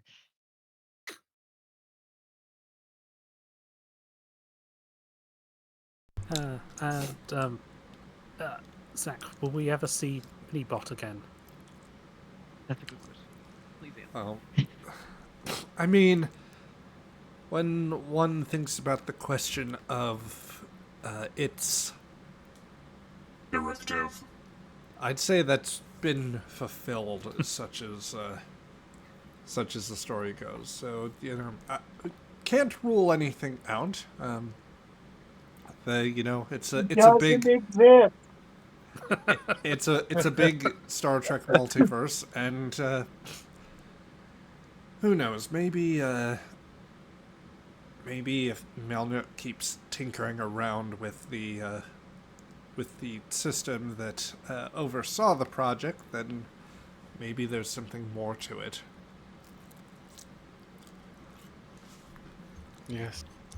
Tinker more with Soral's positions. Can't Yep. possibly go wrong. There's also a sarcophagus we never got to open, Ah, which isn't even You from guys- Soral, but I just You wanted guys to. did open it. You guys did open it. Did we actually open it? Yes. And So disappointed. you scared the crap out of the captain, but you guys opened it. I'm so disappointed we didn't get cursed. we might have been cursed, we just don't know it yet. Not right. I just wish that more time had been spent with it, but I guess we'll just have to deal with it on the back end of this season. Yay. So for the fourth episode, we had By Guile or By Might. Upon discovering a valuable mining deposit, the Aegis goes into an asteroid field to investigate and sends a shuttlecraft out to scan the minerals. However, they then encounter the pirate hideout of the infamous Captain Famous. And meanwhile, a pirate is on the verge of mutiny on board one of the ships. So, this was Cheesy, your this is Remora's debut. So, how did you come up with the concept for Remora's? One of my favorite Star Trek episodes was the Cabal, because whenever I watched it, it was at night, and seeing how they were kind of terrifying. Not gonna lie. And so whenever I got the chance and I heard that it was in the same time as Enterprise, I was like, oh, I gotta be one. But I also didn't want to be a Cabal because I don't know how for this I just didn't want anything really special. I wanted to be just a plain Jane dude who just loves bodybuilding and working out. So I made just a big honkin' Suliban who's just like purely from experience this strong. I liked. I also like their nomadic. For some reason, I like nomadic things. I've even played nomads a lot in Dungeons and Dragons. So I just everything pointed towards Suliban, and it also helped a bit for me to want to disobey the captain because my character heard stories that the Aegis helped Suliban refugees, and in his eyes, them doing that helped his race basically live another day because it's already on the verge of dying out. So if anybody could save like one Suliban, it's a huge thing. With that, uh, he also knows that the Federation is against the Cabal, which he hates. I'm not going to give the reason. That's going to be a secret, a little surprise later. But no, I really like the Suliban character. I like how they look, how they act, and I love pirates. So being a pirate was really cool. The mutiny was a constant discussion between me and Zach because I definitely didn't want to ruin or mess up anything for sure. Yes, how did you and Zach work together on his introduction? Well, I think it's necessary to, in a lot of cases with an introduction like that, it particularly when a player is starting on the adversarial end, it is like coordination to introduce a character at least slightly is good, but it's absolutely necessary when they're working from an integral plot point like that. So that's kind of where I come down on that personally.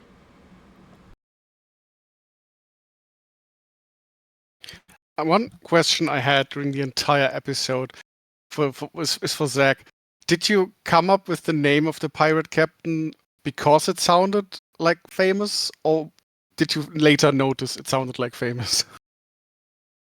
I had played around with pronunciation a little bit. It was completely coincidental that the homophone, as it were, but it does actually go a little bit to the reference that I'm borrowing from here, and I like for those that don't quite catch it, or maybe like it wasn't immediately on their radar, the by guile or by might question is actually it references a quotation from the Odyssey, particularly when Odysseus is on the Isle of the Cyclops, who is in that story named Polyphemus, when they after they blind him and use the sheep to escape, he calls out that like someone is killing him, and the neighboring Cyclopes ask, who is killing you, or how are they doing so, by guile or by might? And because Odysseus has introduced himself as nobody, Polyphemus is answering as Nobody is killing me. Nobody. And, you know, they managed to pull one over on the big lug there. And the rest is history. Yep. Or is it? Yes. Well, Oh, the rest is kind of myth there. The myth going that Polyphemus was so angry afterwards that he called on Poseidon to cause Odysseus some misery, and the resulting storm winds up sending him Threw him off. Yep, throwing him off course to the Isle of Calypso. And Cheesy, so you also play on Broken Sword. So how does Remora compare to your Broken Sword character, Traven Lex? They are two very, very different people. Traven's more specialized in cooking, but he also has good social skills and a good science skill. Remora's the complete opposite. He's not very good at social situations. He definitely can't cook. That's for sure. I would not have him try ever. But I mean, he can throw a chair at somebody really well, and that was one of the big Remora's things just when we happy to first be saw here. that. Really. He is such a Starfleet fanboy right now.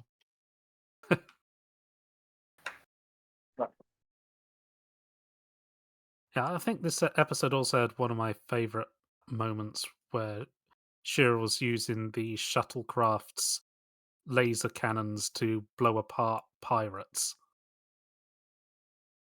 Yes, that was one of our clips. It I was just- it was just so surprisingly violent satisfying. for Star Trek. Just so satisfying. And you know, she went to bed and she slept easily that night. It's not concerning at all. no, I'm sure it's fine. Sure, it's fine, yeah. This episode And had a big regret of mine. So I jumped the gun. I was like, oh, I want to fight and I want to use my tactics and be awesome. And one, the dice wasn't in my favor. Two, like I should have been more observant. There was a lot of things that I could have done around it. I could have done more guile than might, but I didn't. I just went straight to guile. So it's a big regret. But yeah. Otherwise, the episode went pretty good. Yeah. And I'd say that, like, actually trying to go in and do that, trying to go into this adventure guns blazing first was kind of what I was hoping you would do. I was very glad that you guys just went in for the away mission without, like, expending every possible momentum, determination, and whatnot, forcing me to do things to hide the fact that there were pirates in the field. Because that is the thing that they do in Star Trek. They are not that genre savvy, and as a result, plot gets to happen, and plot happened here, and it was great for the rule of drama. Yeah. And also, again, space is big. You don't come across an asteroid and think, oh yeah, there's surely someone already here in the vastness of space. Exactly. So after the pirate encounter, we had the episode The Shores of Oesia. So we hit an iron storm, and the Aegis had to limp into the Beta Zeta system to Veldonna 5, where a warm welcome soon turned frosty as the Veldonnans took us all prisoner to maintain their secrecy. So Zach, please explain the title on this one. Well, once again, as I explained with the previous instance, we had an Odyssey reference here. Very particularly the storm that blew you guys off course, sent you to in the Odyssey. He comes ashore on the Isle of Calypso, which is, in the myth, it is referred to as Oesia. And obviously he is held captive there for some time before the intervention of the gods allows them to get back on their path. So You know, the notes there, the story beats obviously were able to. I think that the reference worked very nicely. The fact that we've had, the fact that it was timed in this particular way, and that we got to meet the Veldonans, the Betazoid as we know them in later times, and kind of how neatly that sort of the Greek references kind of fit in with the group. I thought that the story worked for them. I liked thinking about what early Betazoid culture would be and how the Veldonans, as they would call themselves, would exist. This was one of my initial big pitches with Zach, like early first season, because I'm like, dude, we could see so many early races here. Let's go meet the Betazoids. Like, we be the first one to beat the Betazoid people, and maybe things are different, or maybe because all we assume in TNG is that they're now core members of the Federation, right? And we're never told how they met, what the attitude was, what they were like as a people before then. Like, all we get is a sort of this afterthought sort of cultural impression through Loxana and Deanna, that was very much, I feel, and I think Zach agrees with me here, was like very Anglicized version of the Betazoid culture, where it's just sort of like an afterthought and like loosely based on their history, but sort of adapted to be more fitting for the human feel.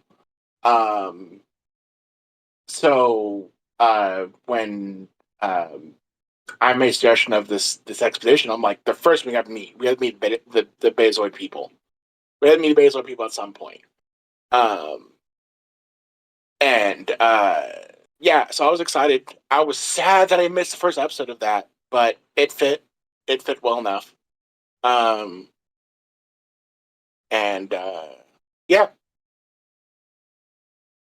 Yes, creating the first of the interesting circumstances where Shira is forced to take the big chair.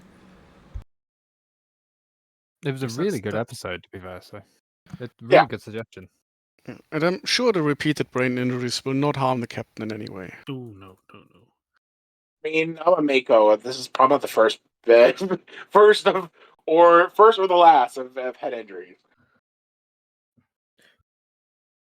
Just The doctors are kept Xantar. busy. Yeah, exactly. Xantar's just got like a little like logbook, just like the captain's 8th concussion in the past week.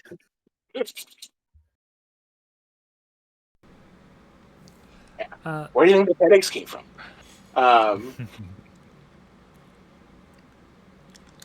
Felix, Horn had a bit of a starring role here in leading negotiations to get the Aegis released. What was that like?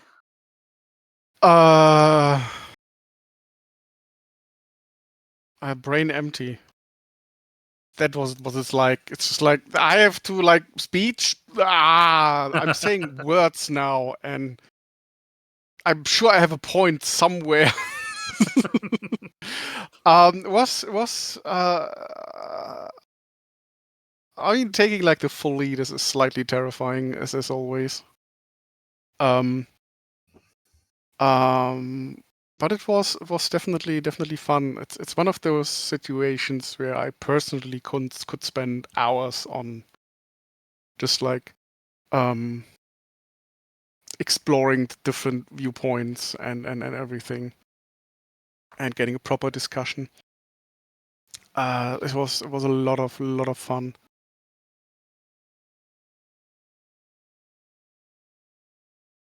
Yeah, I think you did a very good job. Yeah, it was good to see you sort of step forward in that way. Thank you. We survived, luckily. Yes. And it worked. That's the main thing. I'm surprised guys that feel- we didn't get more mind read during the whole thing, or that there Who weren't said we any. didn't? Are you actually speaking the truth checks? Like I was a bit surprised by that, but maybe Zach just saw me just like sweating and was like, nah, he's suffering enough. Zach knows what your dice would do. Yes. 5 natural 20s. You have a track record. Listen, it was one time, okay? One time. One time too many. I am curious about how you guys felt when the Veldans were like, "Yeah, no, you're staying here forever." Like, what was your guys' like player reactions to that? Surprise Pikachu face.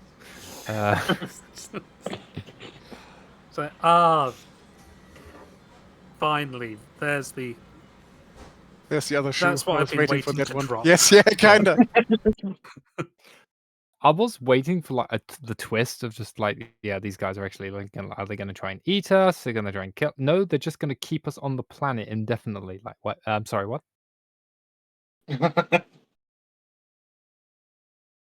Yeah. Also, just to say in that moment, I also loved the Klingon gardener that was inadvertently like put in.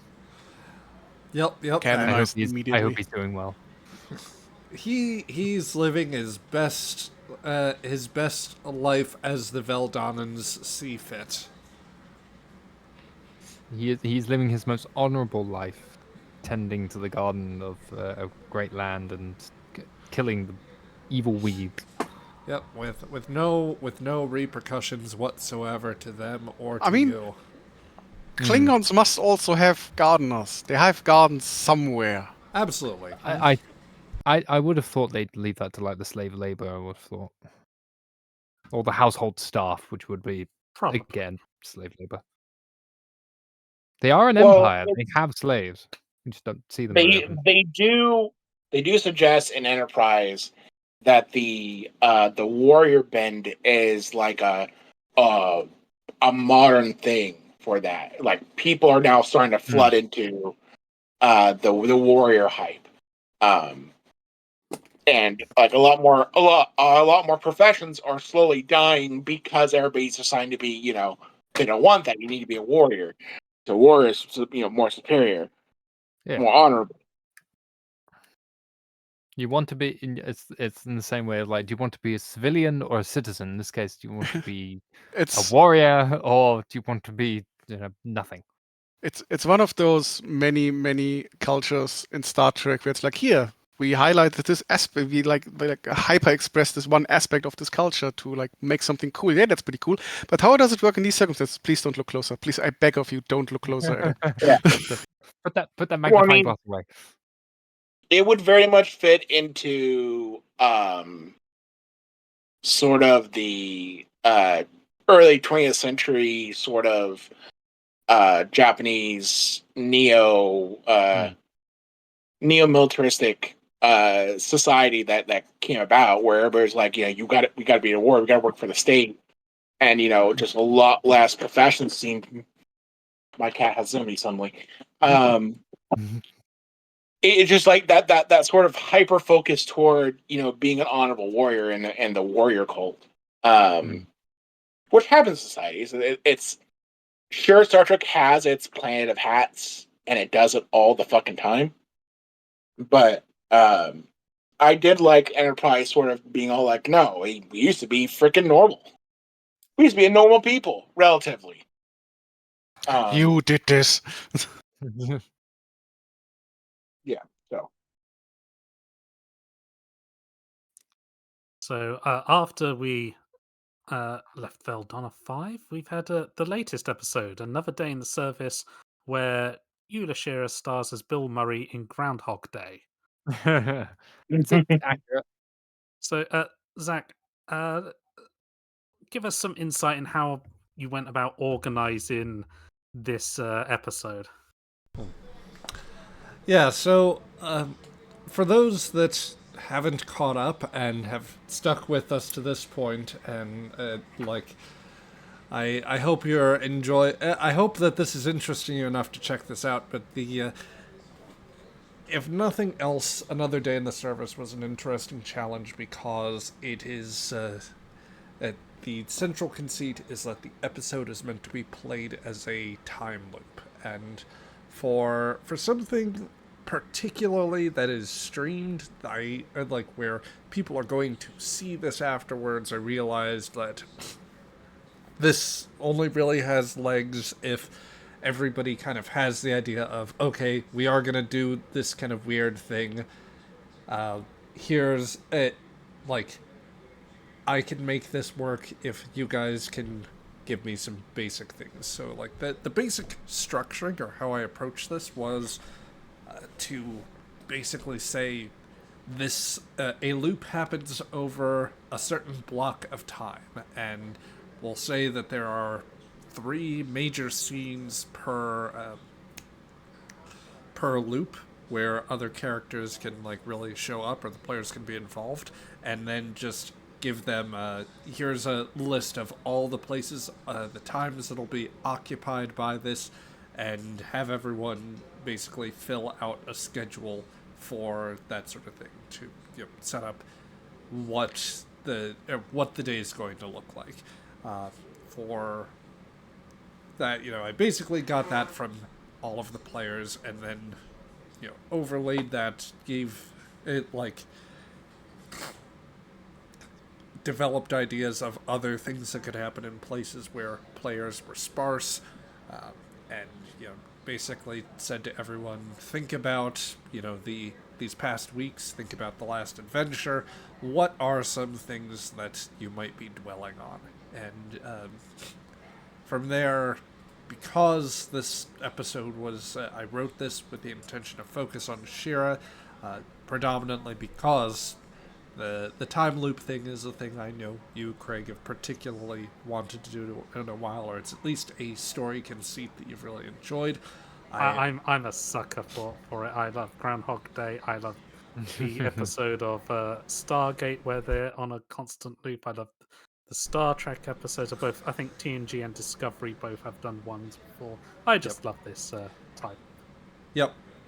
So the thinking was, how do we make that work? How do we, or like, basically, because of the way that it was structured and because of the character focus, I actually had it much more laser focused on Craig, such that there isn't a B story in the same way as we would do with other sessions. Like, other times I will jump between characters, jump between scenes, so that somebody has other things they want to play out. If somebody wants to have other conversations they want to work in, then that's something that you guys can do. But in this case, it all depended on where Shira was during points in the day, and as a result, some things got a little more airtime than others.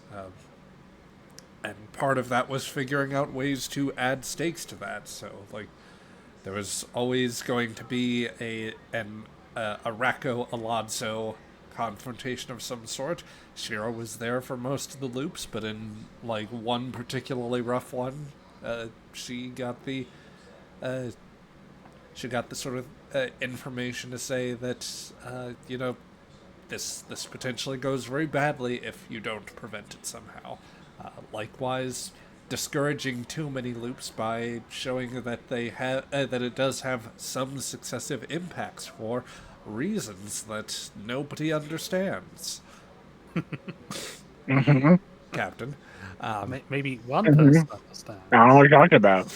Yep. Um, And then, like, seeing how you would kind of play through, because basically, like, the spoilers for anybody that's not caught up, the end result is always that perfect stock disaster scene where the ship encounters an enemy, something in some sort of conflict seems to ensue, and the ship appears to be destroyed. You at the very least die a horrible death, and the loop resets from there. It's interesting. You're basically playing through a Kobayashi Maru type scenario in that case, the no-win situation. So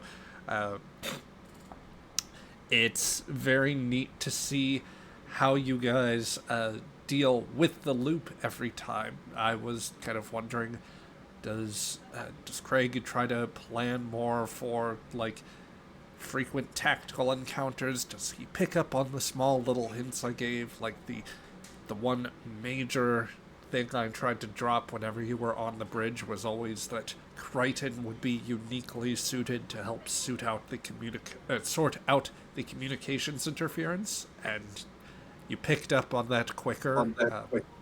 So that worked really well. But yeah, just watching all of that, how all that worked out. It took a lot of planning, but it worked really well. It's one of my favorite conceits. I may release that as a mission brief at some point in the future once I figure out how and where to drop that sort of thing. So for any prospective GMs out there, I can give you a little insight on how things like that work.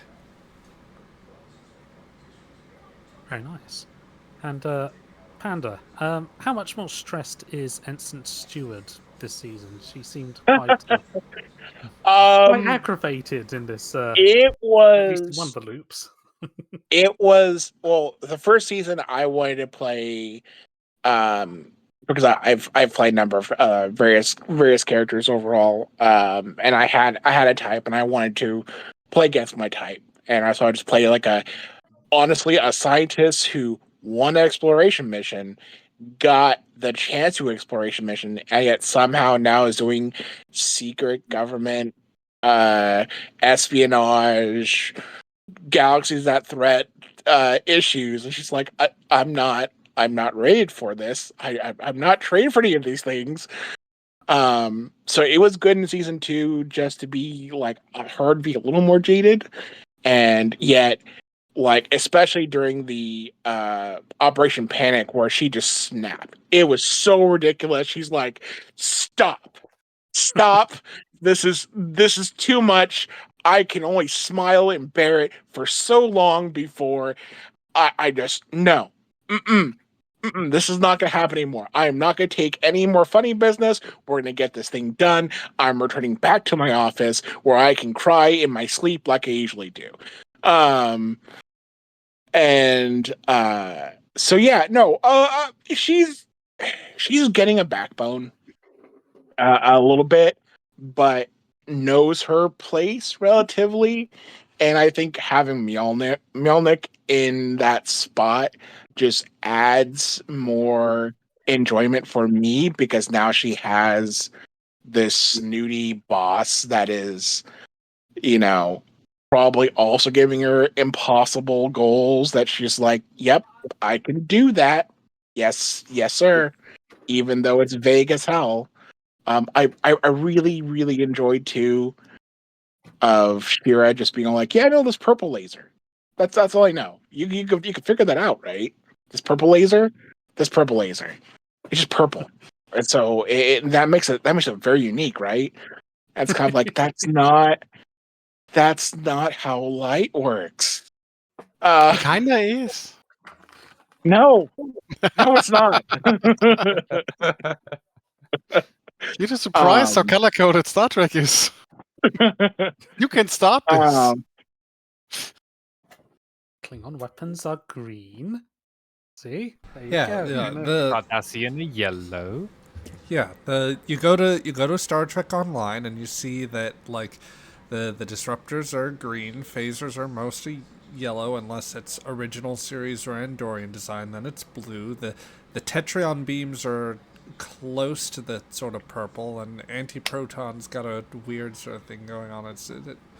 You just need to run over to the Star Trek Online wiki as well. I also enjoyed my own mess up and having my supporting character try to fix it. Of just like, yeah, just use protons. It's kind of like, you mean the thing that is everywhere? What about it? I don't know. Just use them to figure out this cloaking device. Sure. I'll figure that out. I'll figure out what the hell that meant. If Shira ever gets command of her own ship, Steward's going to be her chief science officer. No, thank you. She'll Yes, retire. She'll retire. She'll retire so hard. Officer. Done. The GM will remember this. Sir, she's stepping out of the airlock. Oh, damn it. Oh, not again. I have a question for you, Craig, is how both you as a player and as Shira dealt with the third time now and a bit more consistent because it's now like upwards of like almost like 2 months of being captain. Um, so how is it being back on the captaincy or newly on the captaincy? Shira, I think, kind of. She kind of likes the responsibility, but she's still a bit more timid. And she's aware of that everyone kind of relies on her, and she needs to learn how to delegate in those cases and try to be maybe a bit more confident as We talked the about captain. this. Yes, yes. It's an ongoing process. She'll get there eventually. Um, for me, um, This is like No, your second not time Just in again. before we get captaincy, to the right? comment, I want to remind everyone that the end of the last campaign with Zach, Shira was like, or Craig was like, I don't want to be captain again. yeah, it's like, yeah. Look, I had a good time being captain. I had a lovely time playing Sally Thompson. My God, that was stressful. I don't want to do Yeah. that I think again. your Yeah. verbatim said, I don't want to be responsible for you idiots anymore. Or something to that effect was. I'm pretty sure. Something like that. Yeah, yeah. I can see Uh, why. And so now yes, Pete is back. You're back in the captain seat. We're getting the crew back together. Hey, I'm not the first officer this time. Not yet. I. but yeah. I- You do not want Xantar as first no, officer. no, Actually, no, he that'd might be good. You never know. He'd be doing that would be cleaning drills strange. every hour. It'd be ridiculous. He'd Ah. be one of those. He'd be one of those He's managers having that's fun like. with that as well. He'd be one of the managers that's like, if you got time to lean, you've got time to clean. You know. Oh, and yes, welcome, Brian. Hey, Brian. Hey, Nice, He nice, made it. nice to see you. Got Brian playing Aleska Romanoff, our chief engineer. Quick, introduce yourself. I mean, Brian. me I meant Brian. as in like, okay, I've been playing in the campaign for I don't know what, quite A some while. time, and I've been playing the same character. And Alaska comes from Alpha Centauri, where her family used to work on the boomer ships that went through there. So that's how she got her start in engineering. And she also ended up going to a private school run by Vulcans where she learned Vulcan martial arts. Yeah. Bloody Vulcans. So we've gone through the episode. So I've got some individual questions for everyone.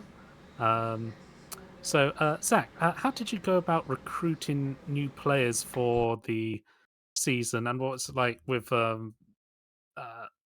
losing Drone and Ben from the campaign? Well, so I will first say that we parted very amicably with Drone and Ben too. Ben, in his case, it's more of a hiatus where a story that in the original planning, if schedules had worked, we might have done in the first half of the season. Now at this point, it may have to wait until season 3, sometime down the line. But the parting with those players, it definitely imposed some dilemmas because of these were strong players that had been doing quite a bit it had done quite a bit to bring in some interesting stories, and some like in Lambeth's case, I wanted to explore a little more. There was at least one major point we were thinking of, and I had struggled to write a bit for his doctor, I think, which I kind of regret. In Drone's case, it was very much like there was a lot of really good character growth, and I was always very happy to see it. But when it came to approaching the replacement angle, I had tried to go with just a 5-player setup, Dr. Lambeth notwithstanding, since there's the possibility his character would come back during the season for a particular story. So that was when I was kind of left with one of two options: either open up recruitment anew and see if I could fill things by posting through advertisements and whatnot, or going to the bench, basically. And that's what I wound up leading into. There had been some other people that had contacted me and said they were interested in the campaign. I believe that's how I wound up bringing Felix on board in this particular case, because you had mentioned at the time that you were interested in doing the game, and I thought, oh yeah, I could see something working here. So in this case, it was giving the info to Peter and figuring out, what he would be most interested in playing based on what we had open, and running with it from there. Just put me in, coach. Yep. It wound up becoming the same thing with Cheesy later on, and that was, frankly, that and the decision to go back up to a 6-player setup came from the fact that just earlier in the year we were having a lot of scheduling difficulties. I will not begrudge anyone the need to take planned vacations, or life gets in the way, illnesses come up. That is always something that happens, and I completely understand that. Everyone here has been very good about communicating with me, and I appreciate that. All I ask is that we keep open lines of communication going when it comes to that. But it was difficult to be able to establish a quorum. That's why Project Panic happened, for example, because we wound up, we had some people, and we could put that together with guest stars. By the time that the by guile or by might rolled around, and with what I was looking at there, I thought, this is an opportunity to introduce someone a little more roguish, if that's the angle that they want to play, or at least somebody that has been held by rogues. So that's where Ramora's pitch came in, and that's where the opportunity to bring him in came in, and I think it worked out pretty well. Honestly, having experimented with it, I like the crew dynamics as they are. So it's if it comes to it, if I, God forbid, need to fill any other background, or any other characters, I still have some people that I might go to. But I'm not above reaching out from time to time. So if you in the audience are ever interested, keep it on the old social media. You might see something fun. Extensive background checks.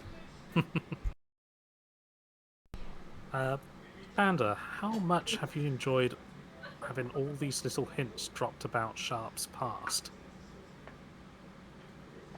Oh man. Or I've future. I've been trying, this is something I've been working on from the very, very beginning.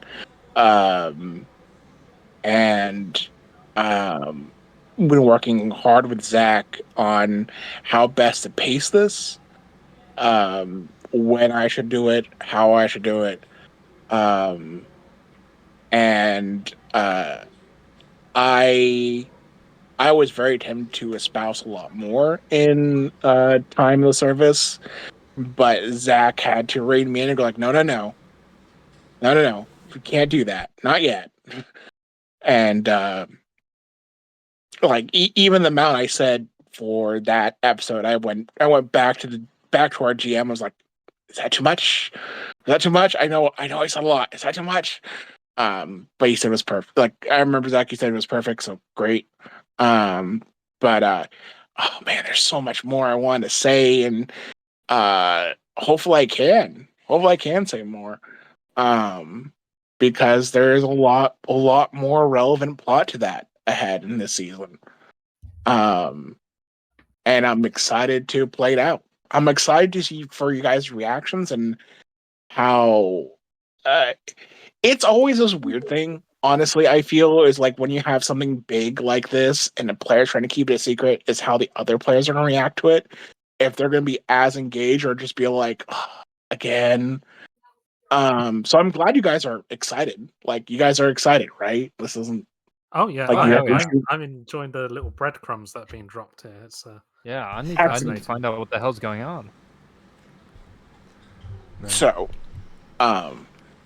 yeah, I'm excited. I'm excited to hint more or give you exactly what you guys want. It really is seeing on how that develops. I know this next episode's going to be a little weird with that. But you'll see why when I come back in 2 weeks. We have to put the captain in another forced coma again. Oh well.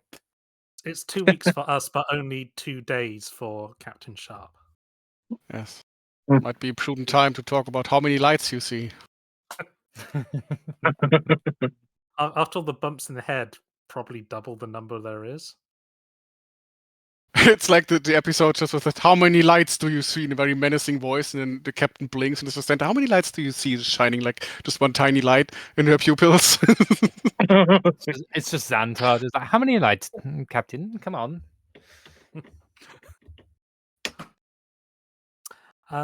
Brian, Alaska is getting to spend the next 2 years of her life on board a Daedalus class vessel and tinkering with it. Is this her dream job? Yeah, because she thinks the Daedalus class starships are just the shizzle. Just really, really, really cool. And I'm sorry. that's because the character was designed that way. Wow, I didn't know that you had actually noticed. So in the past, when she would have been in Alpha Centauri, she might have seen them, fly by the prototypes, what have you. So yeah, she is living the dream, so to speak. She thinks it's very versatile and rugged and, has consistently survived whatever's been thrown at it. So, So and far. yeah, and she gets to play with the ship on the edge, and she's getting ready to write a paper about, warp field dynamics around the whole class. Stop fucking with my warp engine. beyond the fuckery I tell you to. Stop fucking them further. I really hate, I don't, to invoke this, but there's a whole file on Romanov's computer with Thrall's ideas for warp drives. Most of them are absolutely terrible. I forgot about that, and of course she's gonna remember it at some point, and the GM's gonna remind her, and then of course there you go. But yeah, and she also has the reason to be out here to find out about the artifact that touched her mind, so to speak. The alien artifact. Yeah, I want to see more about that. Oh, you will. Well, I put up in chat, it might be interesting to go back and do the scene, and I give the GMs total freedom on that. They could script it, just make it good and interesting. And so that rewired her whole brain, and that's why she was taken off the line and she was off duty. Oh, No wonder you find a fascination with these ships. Your brain's fried. Yeah, that's right. That's right. Her brain. One too many knocks to the warp dome. That's it. So, but it's given her some edges in dealing with like alien technology and stuff like that, and she understands things in a different way. So there you go. I was touched by an alien artifact. Where did it touch you? In your brain. Where did the artifact touch you? My brain! Show us on the diagram. Brain! And how relieved was Aleska to end her hunger strike on Veldonna 5? Oh, that she knew that whether they like it or not, if they're receptives, that they would be receiving. So she was not just hunger striking, she was projecting that, you know. She So wasn't hungry because she was eating spite. that's right. And she was translating that into negative psychic vibes, man. Brilliant. She figured eventually they'd just want her off the planet. No, get her off. You do realize that the easiest solution to that is just kill you.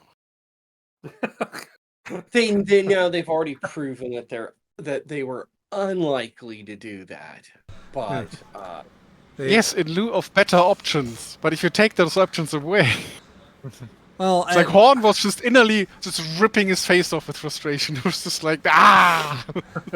well, yeah, she had every confidence that you and others would solve this diplomatically. And At get a- them out. at a certain point, Romanov would just have wound up like living next door to the Klingon gardener, going off to her job like as I don't know, a janitor or I don't know, maybe something else more ironic and cringy in some way. Maybe they'd have made her a fitness instructor. I didn't mind the Hunter Strike so much as you talking smack to the Veldonnans. I'm like, stop it. Just freaking stop it. Just chill. There's a famous tradition of talking smack to people who deserve it in Star Trek. It's after the mission, the captain received like a memo, like people not to take on diplomatic missions. There's one name on it. Can guess which one? Yeah. Yeah. Oh God, I've been cut out. Don't cut me out in the No, future. there's guys. two I'm names sorry. of Xanta with a question mark. It's like Why potentially, am I but the question mark? you know what you are a question mark. If you keep walking and naked on them, all right? Stop. It's not one of This their is- weddings. Okay, this is clearly racist. You are denying my my species. My Xanta is just cultural like rights. this was just the cultural diplomatic garb of the Denobulans. Why are you so angry about a towel? Yes. To be fair, I should always, if I'm joining one of these games, I should always be put on that list. To be fair, no matter what character. Yeah. As like Horn would definitely put you on the no-fly list, but Felix is yes, we need Santa. Like on offer, I will pay anything to have Santa on the mission There's with a me. whole thing of why you would not want to completely get rid of like her on diplomatic missions. Yes, Yeah. put her on a short leash, but She makes it more fun.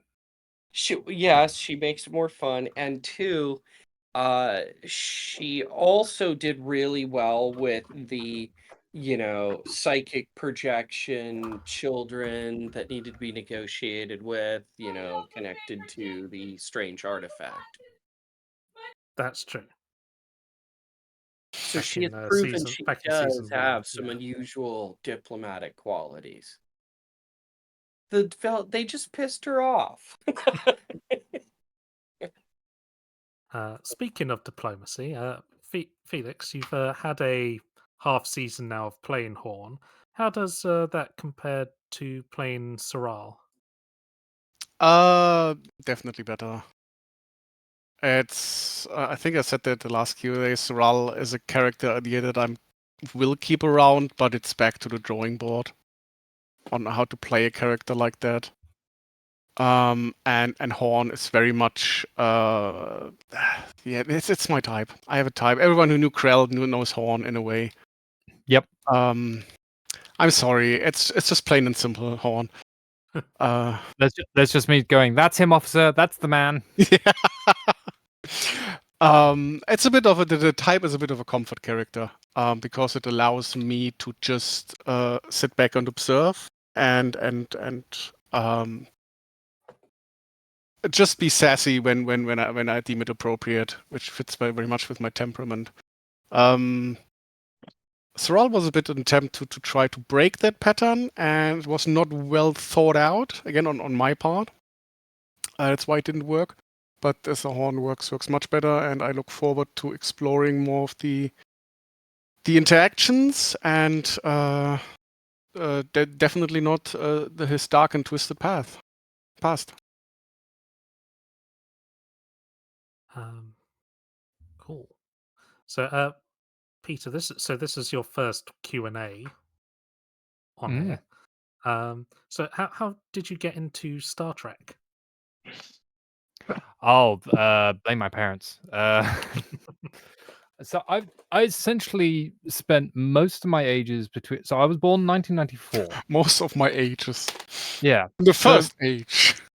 Yeah, literally from ages of like 1 to about 5, maybe 6. Most of the time of that was sitting in front of the TV, rewatching episodes of Next Generation, episodes of Deep Space Nine and Voyager. Just Good, 'cause healthy my parents upbringing. loved it. Yeah, like both my dad and my mum, both of them loved the original series. And so obviously when like the Next Generation was coming out, they're like, well, we're watching that. So that was family time. That was us all sitting around as a family and watching the show because it's just a great concept, you know, the idea of being out into outer space, meeting with different like aliens, dealing with it diplomatically, and also obviously when I'm about 3 or 4, I'm looking at it and just going, space lasers.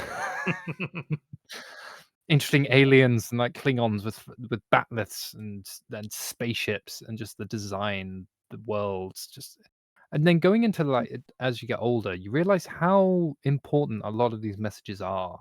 You know, messages of tolerance, of acceptance, of um, living together, and the idea of being the best person you can be. You know, achieving everything that you can to the best of your abilities. It's just a fantastic concept, and I love it. It's great. Yeah. And what other tabletop RPGs have you played or run? I've both run and obviously played in D&D as both GM as player. I'm currently working on a campaign that I'm hopefully going to get started again soon. I haven't played in a few years, so it'd be good to get started.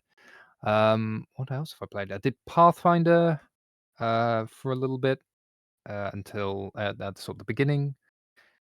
It is mostly just D&D and that, but I am also looking into like a few other like game systems. I believe someone here mentioned a Fallout one, and as a Fallout fan, I'm like, because I do actually have the player's handbook for that somewhere. Oh, and also one of the Star Wars RPGs. I Just ran that for a slight time. warning. If you manage to get Pete to play a Fallout game, he might kiss you on the mouth. Yes. That's not voluntary, by the way. That's mandatory.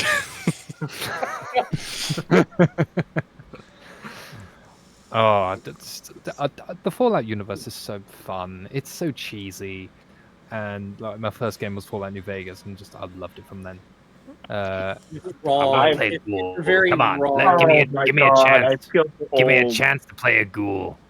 Come on. I feel so old. So, like Fallout New Vegas. Fallout New Vegas was my introduction to Fallout. I'm like, I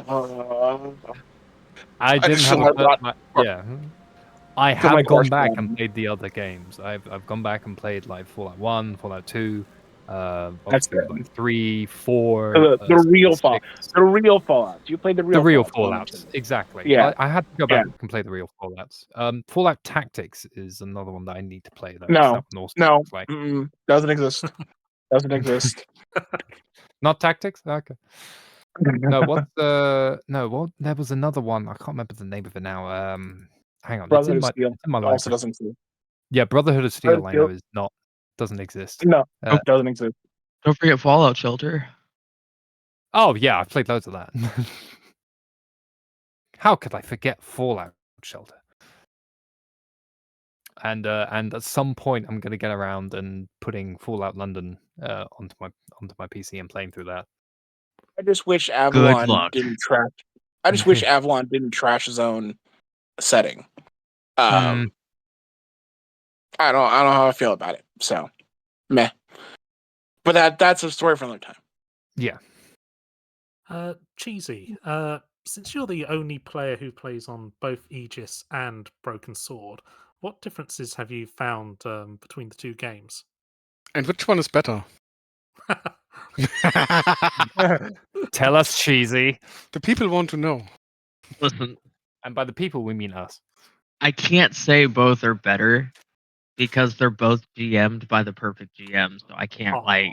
Ah, You, Who you has the better slippy cast? motherfucker. cheesy, Who has the cheesy better went, cast? cheesy went cheesy on us.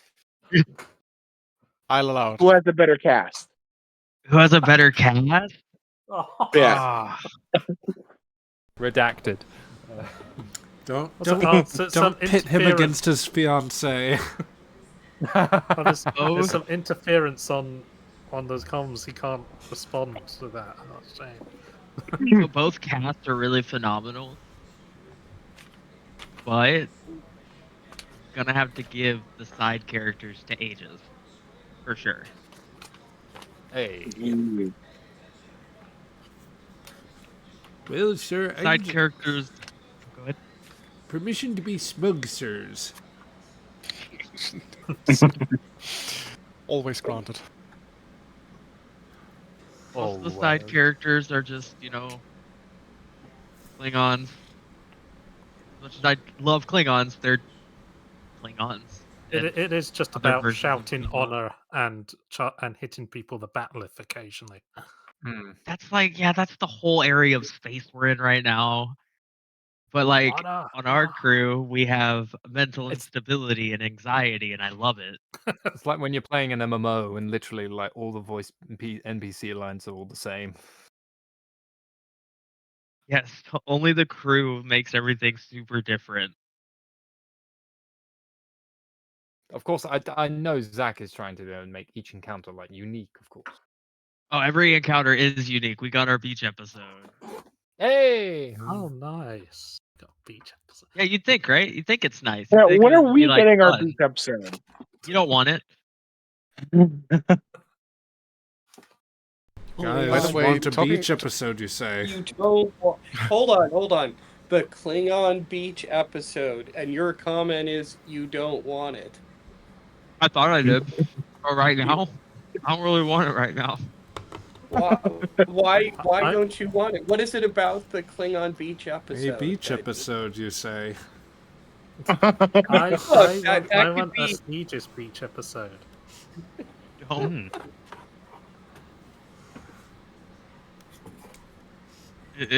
Things went from 0 to 100 so fast. Look, it might involve Xantar in a speedo, but I mean, I'm sure we can cope. Yeah, you're gonna be like, it's gonna be great until you like get in the ocean, and then Zach's like, oh no, flesh-eating bacteria amoeba or something. I'm so. Forgive me, Captain, but apparently apparently Remora said something about putting this on and saying is nice. Something from one So of your putting old from Ryza, followers? very good. Man, I might have to do some rewrites to this coming episode. Have fun.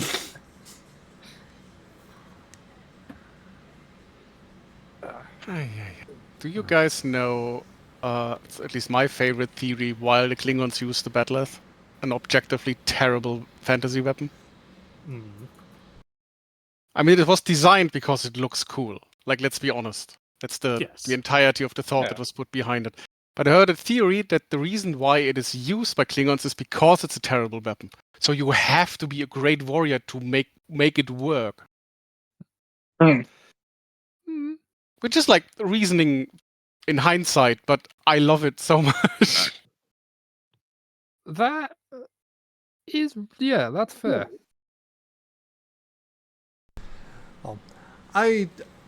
To jump in here, I do have a couple other questions that came in from our good friend, the Speeching Bard, particularly as pertains to our current MC here.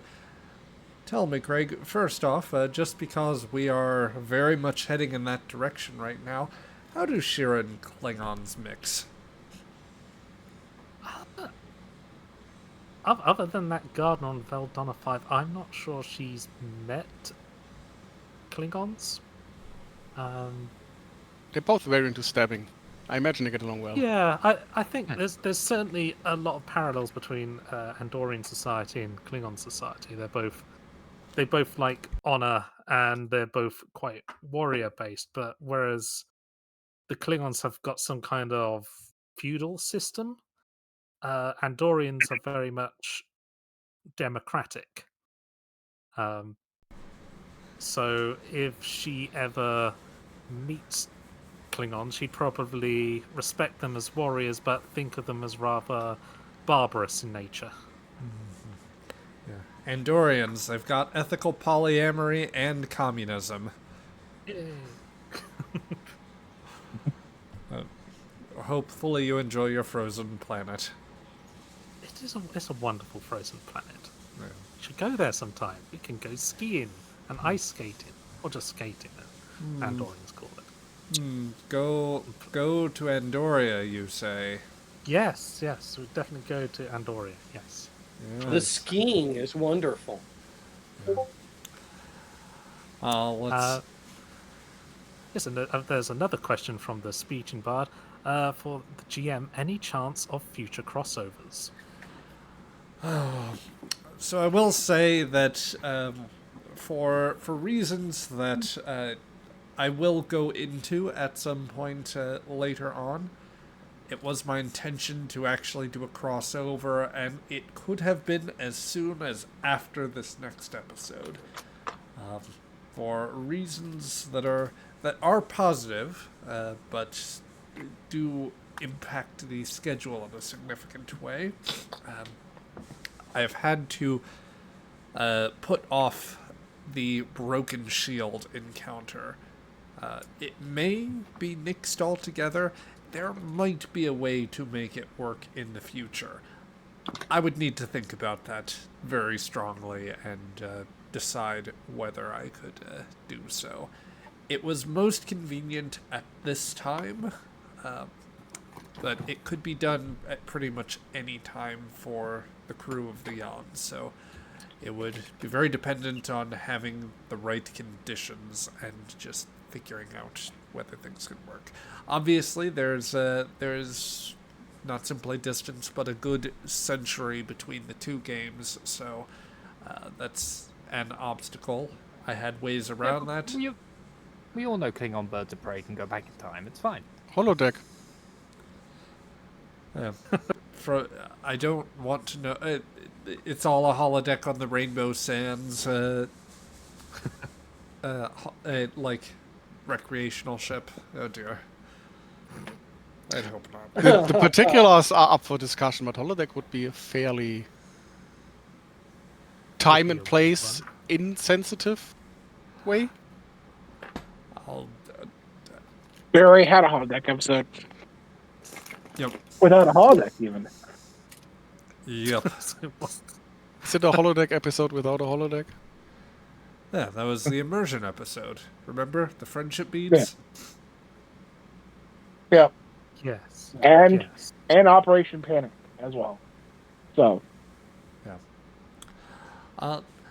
Another question on that, and obviously some of this may come out in the coming episodes here, but Shira, without needing to go too far into specifics, you have come to understand that there are. I mean, you obviously knew some of the crew came from interesting backgrounds, but there is a new dynamic with the captain now that you understand that there might be something else afoot from your recent experiences. Do you think that this would in any way change how Shira might deal with Sharp in the future, or do you think it undermines trust or forces her to make other considerations in the future? I think Shira and Sharp are going to have a chat. And what happens in that chat will determine how far Shira's going to trust the captain. Because the captain's clearly keeping something back, and it hasn't really impacted the ship so far, but it's clearly, if it does start to impact what happens on the Aegis, then Shira would start getting a bit more mistrustful towards Sharp. Can't blame her. Can't blame her on that. So yeah, I think there's a conversation to be had between the two characters, and a lot will depend on how open Sharp decides to be there. Fair enough. And I've got one more question for Panda. Oh. Very important. When will Sharp allow Shira or the ship to have a pet? No. Oh, come on. No. Ooh. Oh. Captain has a pet in the fleet. I don't have a pet. I think she's So- talking about Archer. Or Brian's talking about Archer, that is. Archer has a pet. Oh. The Oh, Enterprise, Archer's a pet. the Enterprise I- has a pet. I thought the pet is a Good for dancing him. croc that roams around the ship. Good. Pet, pet, pet, pet, pet, pet, pet. No. No. The people have spoken. So, immediate Look. follow-up question. Look. How will Pets. how will the That's a captain's lot. decision not to have a pet affect Shira's trust? Will that undermine anything? Or when does the mutiny begin? I was about to say mutiny time. Already has. It depends at which point.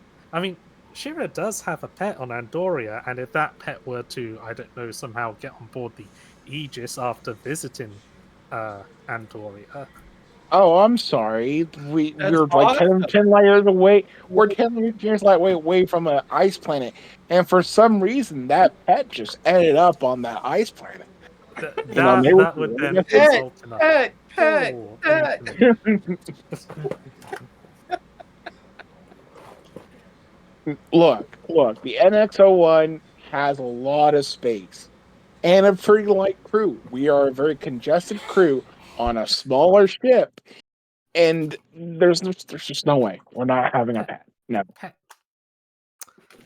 Well, the reasons for the mutiny were sown today. So when do we get like a ship parasite? So a pet that's not approved but lives like in the between decks of the ship. God. What did we have on the Paragon? Didn't we have like a holographic duck or something? You Well, had, and you had George. We had George. The- yeah. Yeah, there And was something also- else. Or where was? Or where There was was the also- extreme duck?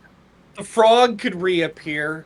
The frog could the reappear. Perrin was a sovereign class vessel, so quite a bit bigger than the Aegis. Everything's bigger So- than Aegis. So Like, in time. a previous campaign in a Daedalus ship, someone did bring a Andorian cat onto the ship, and it licked its way through decks. So Oh, lovely. How adorable. and my character hated that cat because it put holes through the ship. And then the crew encountered space whales, and they're like, "We're keeping this, right?" It's like, no. But Yeah. mom, Pet, pet, pet. They're like, "Well, we could fit a small one in the cargo room." No. like everyone is hiding pets in their quarters. Hey, look, how about something neutral, like, a Trill Moopsie? Somebody No. could engineer that. Santa has one of the insectoid Zindi kids. They're friendly. It Everybody. was the Okay. one from his helmet. Okay, that's slavery. And the answer is no. Oh dear. But Captain, it has bonded to me. No, it's still slavery. So to cap things off, we've got a couple more group questions. What character arc are you most looking forward to seeing? in the second half of the season? I have a few, but I cannot say them because they're spoiler. Okay, so spoiler stuff there. Anyone else? I'm interested in sort of where Shira's gonna go, especially with the Andorian stuff. I am also interested to see where, obviously the captain, and also what Horn's gonna be up to. I'm optimistic. I will say, Romanov seems like a fairly open book, but either way, it's still gonna be fun. And Remora is questionable. If you didn't notice Romanov's book, Romanov will run towards you and talk about the book. Is that open? She's an audio book with the volume Yeah. set high. Only has one setting, you cannot change. I definitely agree with you there, Peter. When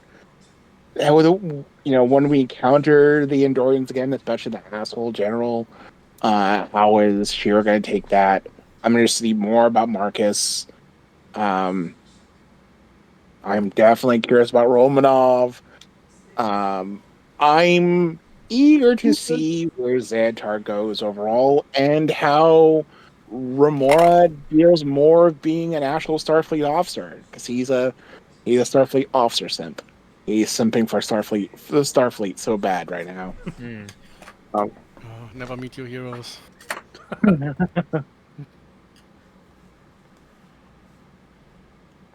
I'm eager for the Tholians. What's going on with that? I don't look as a captain. I don't want to deal with Klingons, but it might be cool to meet Klingons. That is not. Do not monkeys paw me, Zach. Do not do it. Late. I wouldn't dream of it. Um, I'm eager to eventually run across, because I know we're going to eventually, because now it's plot relevant. But Sharp's mother-in-law, the Orion Queen. Plot relevant. Damn it! Now my mother-in-law's plot relevant.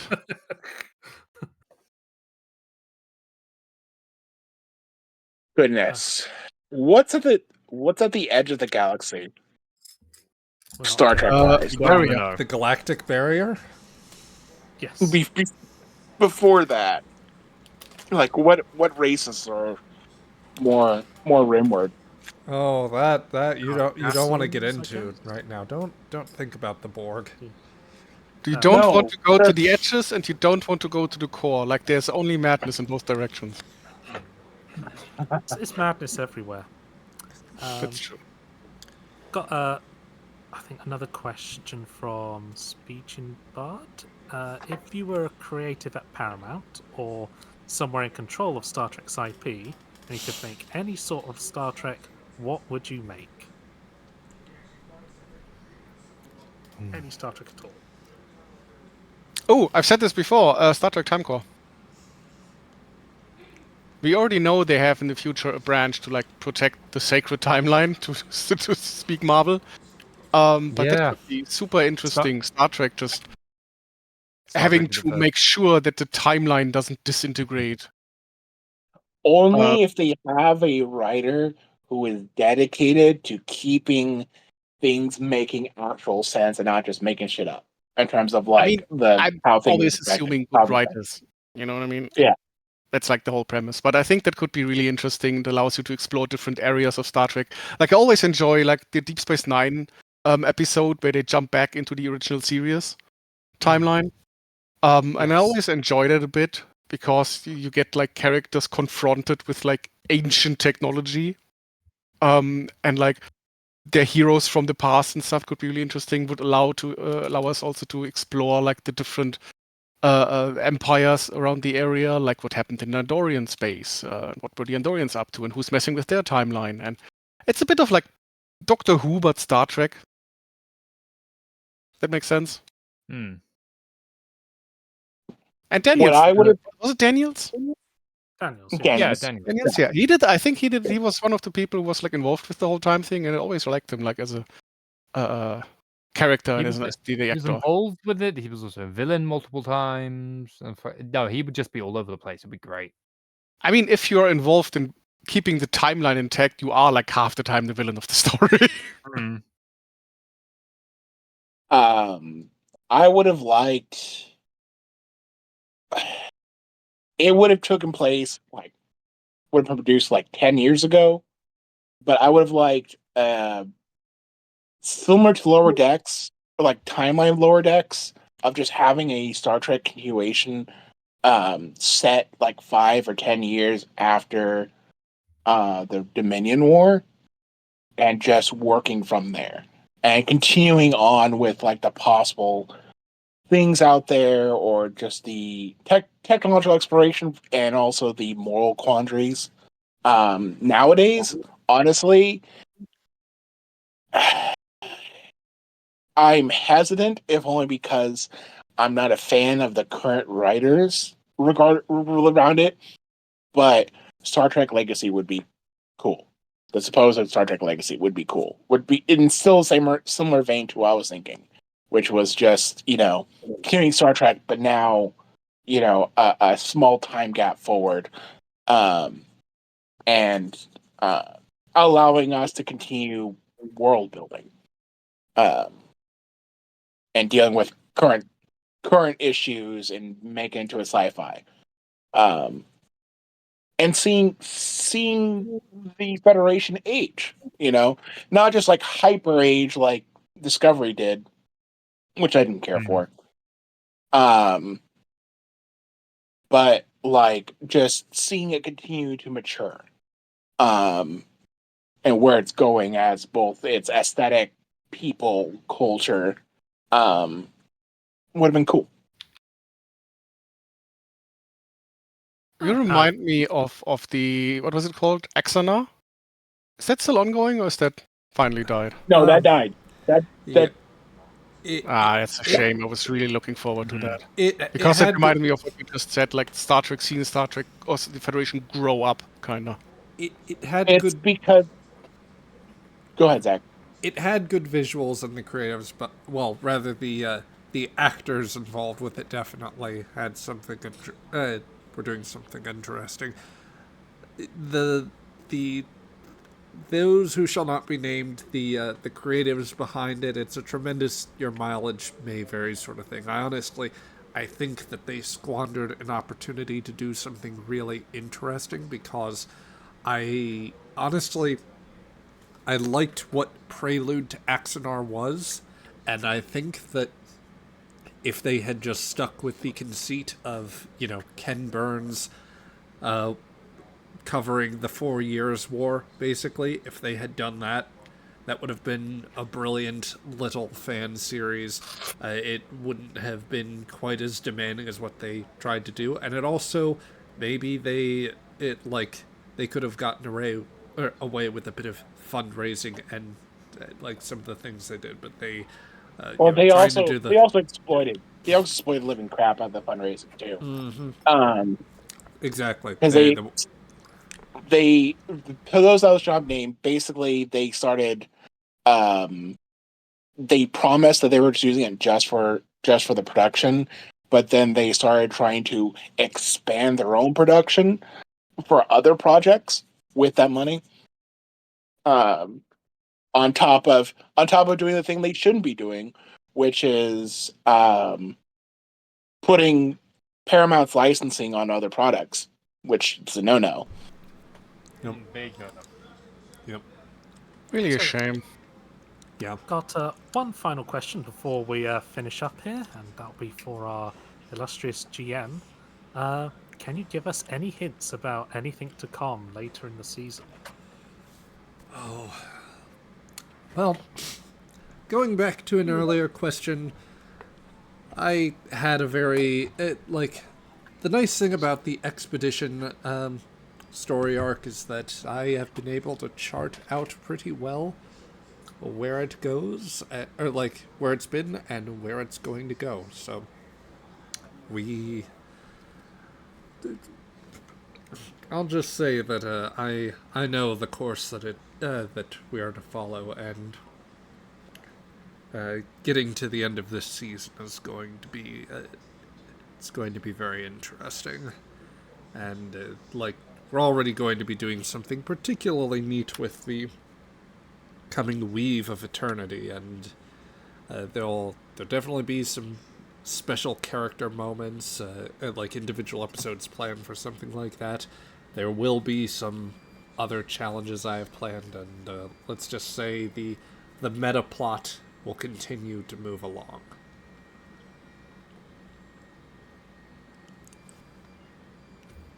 Awesome. Well, I think we've reached the end of our particularly long road here on the Q&A. Yes, I quite agree. And I thank you, Craig, for being willing to take over and run the session this past week. And I hope all you folks at home found this entertaining. But this will be where we leave off for those of you in the archives. So thank you, Craig, for running this. Thanks, everybody, for being here. And for those of you that sent in questions, thank you for doing that, too. Don't be shy. If you want to send in questions for the future, leave posts on the videos, leave them in various social media. Yeah, but we hope that you join us for one of these live. We run this game every Saturday at 1 p.m. Eastern Standard Time. That's 6 p.m. Greenwich Mean Time. And we'll be coming back with the next episode, Star Trek Adventures Aegis and the Weave of Eternity, live on Saturday, the 17th of August. So we hope you come and join us next week. This is where we will leave you off in the archive, so farewell.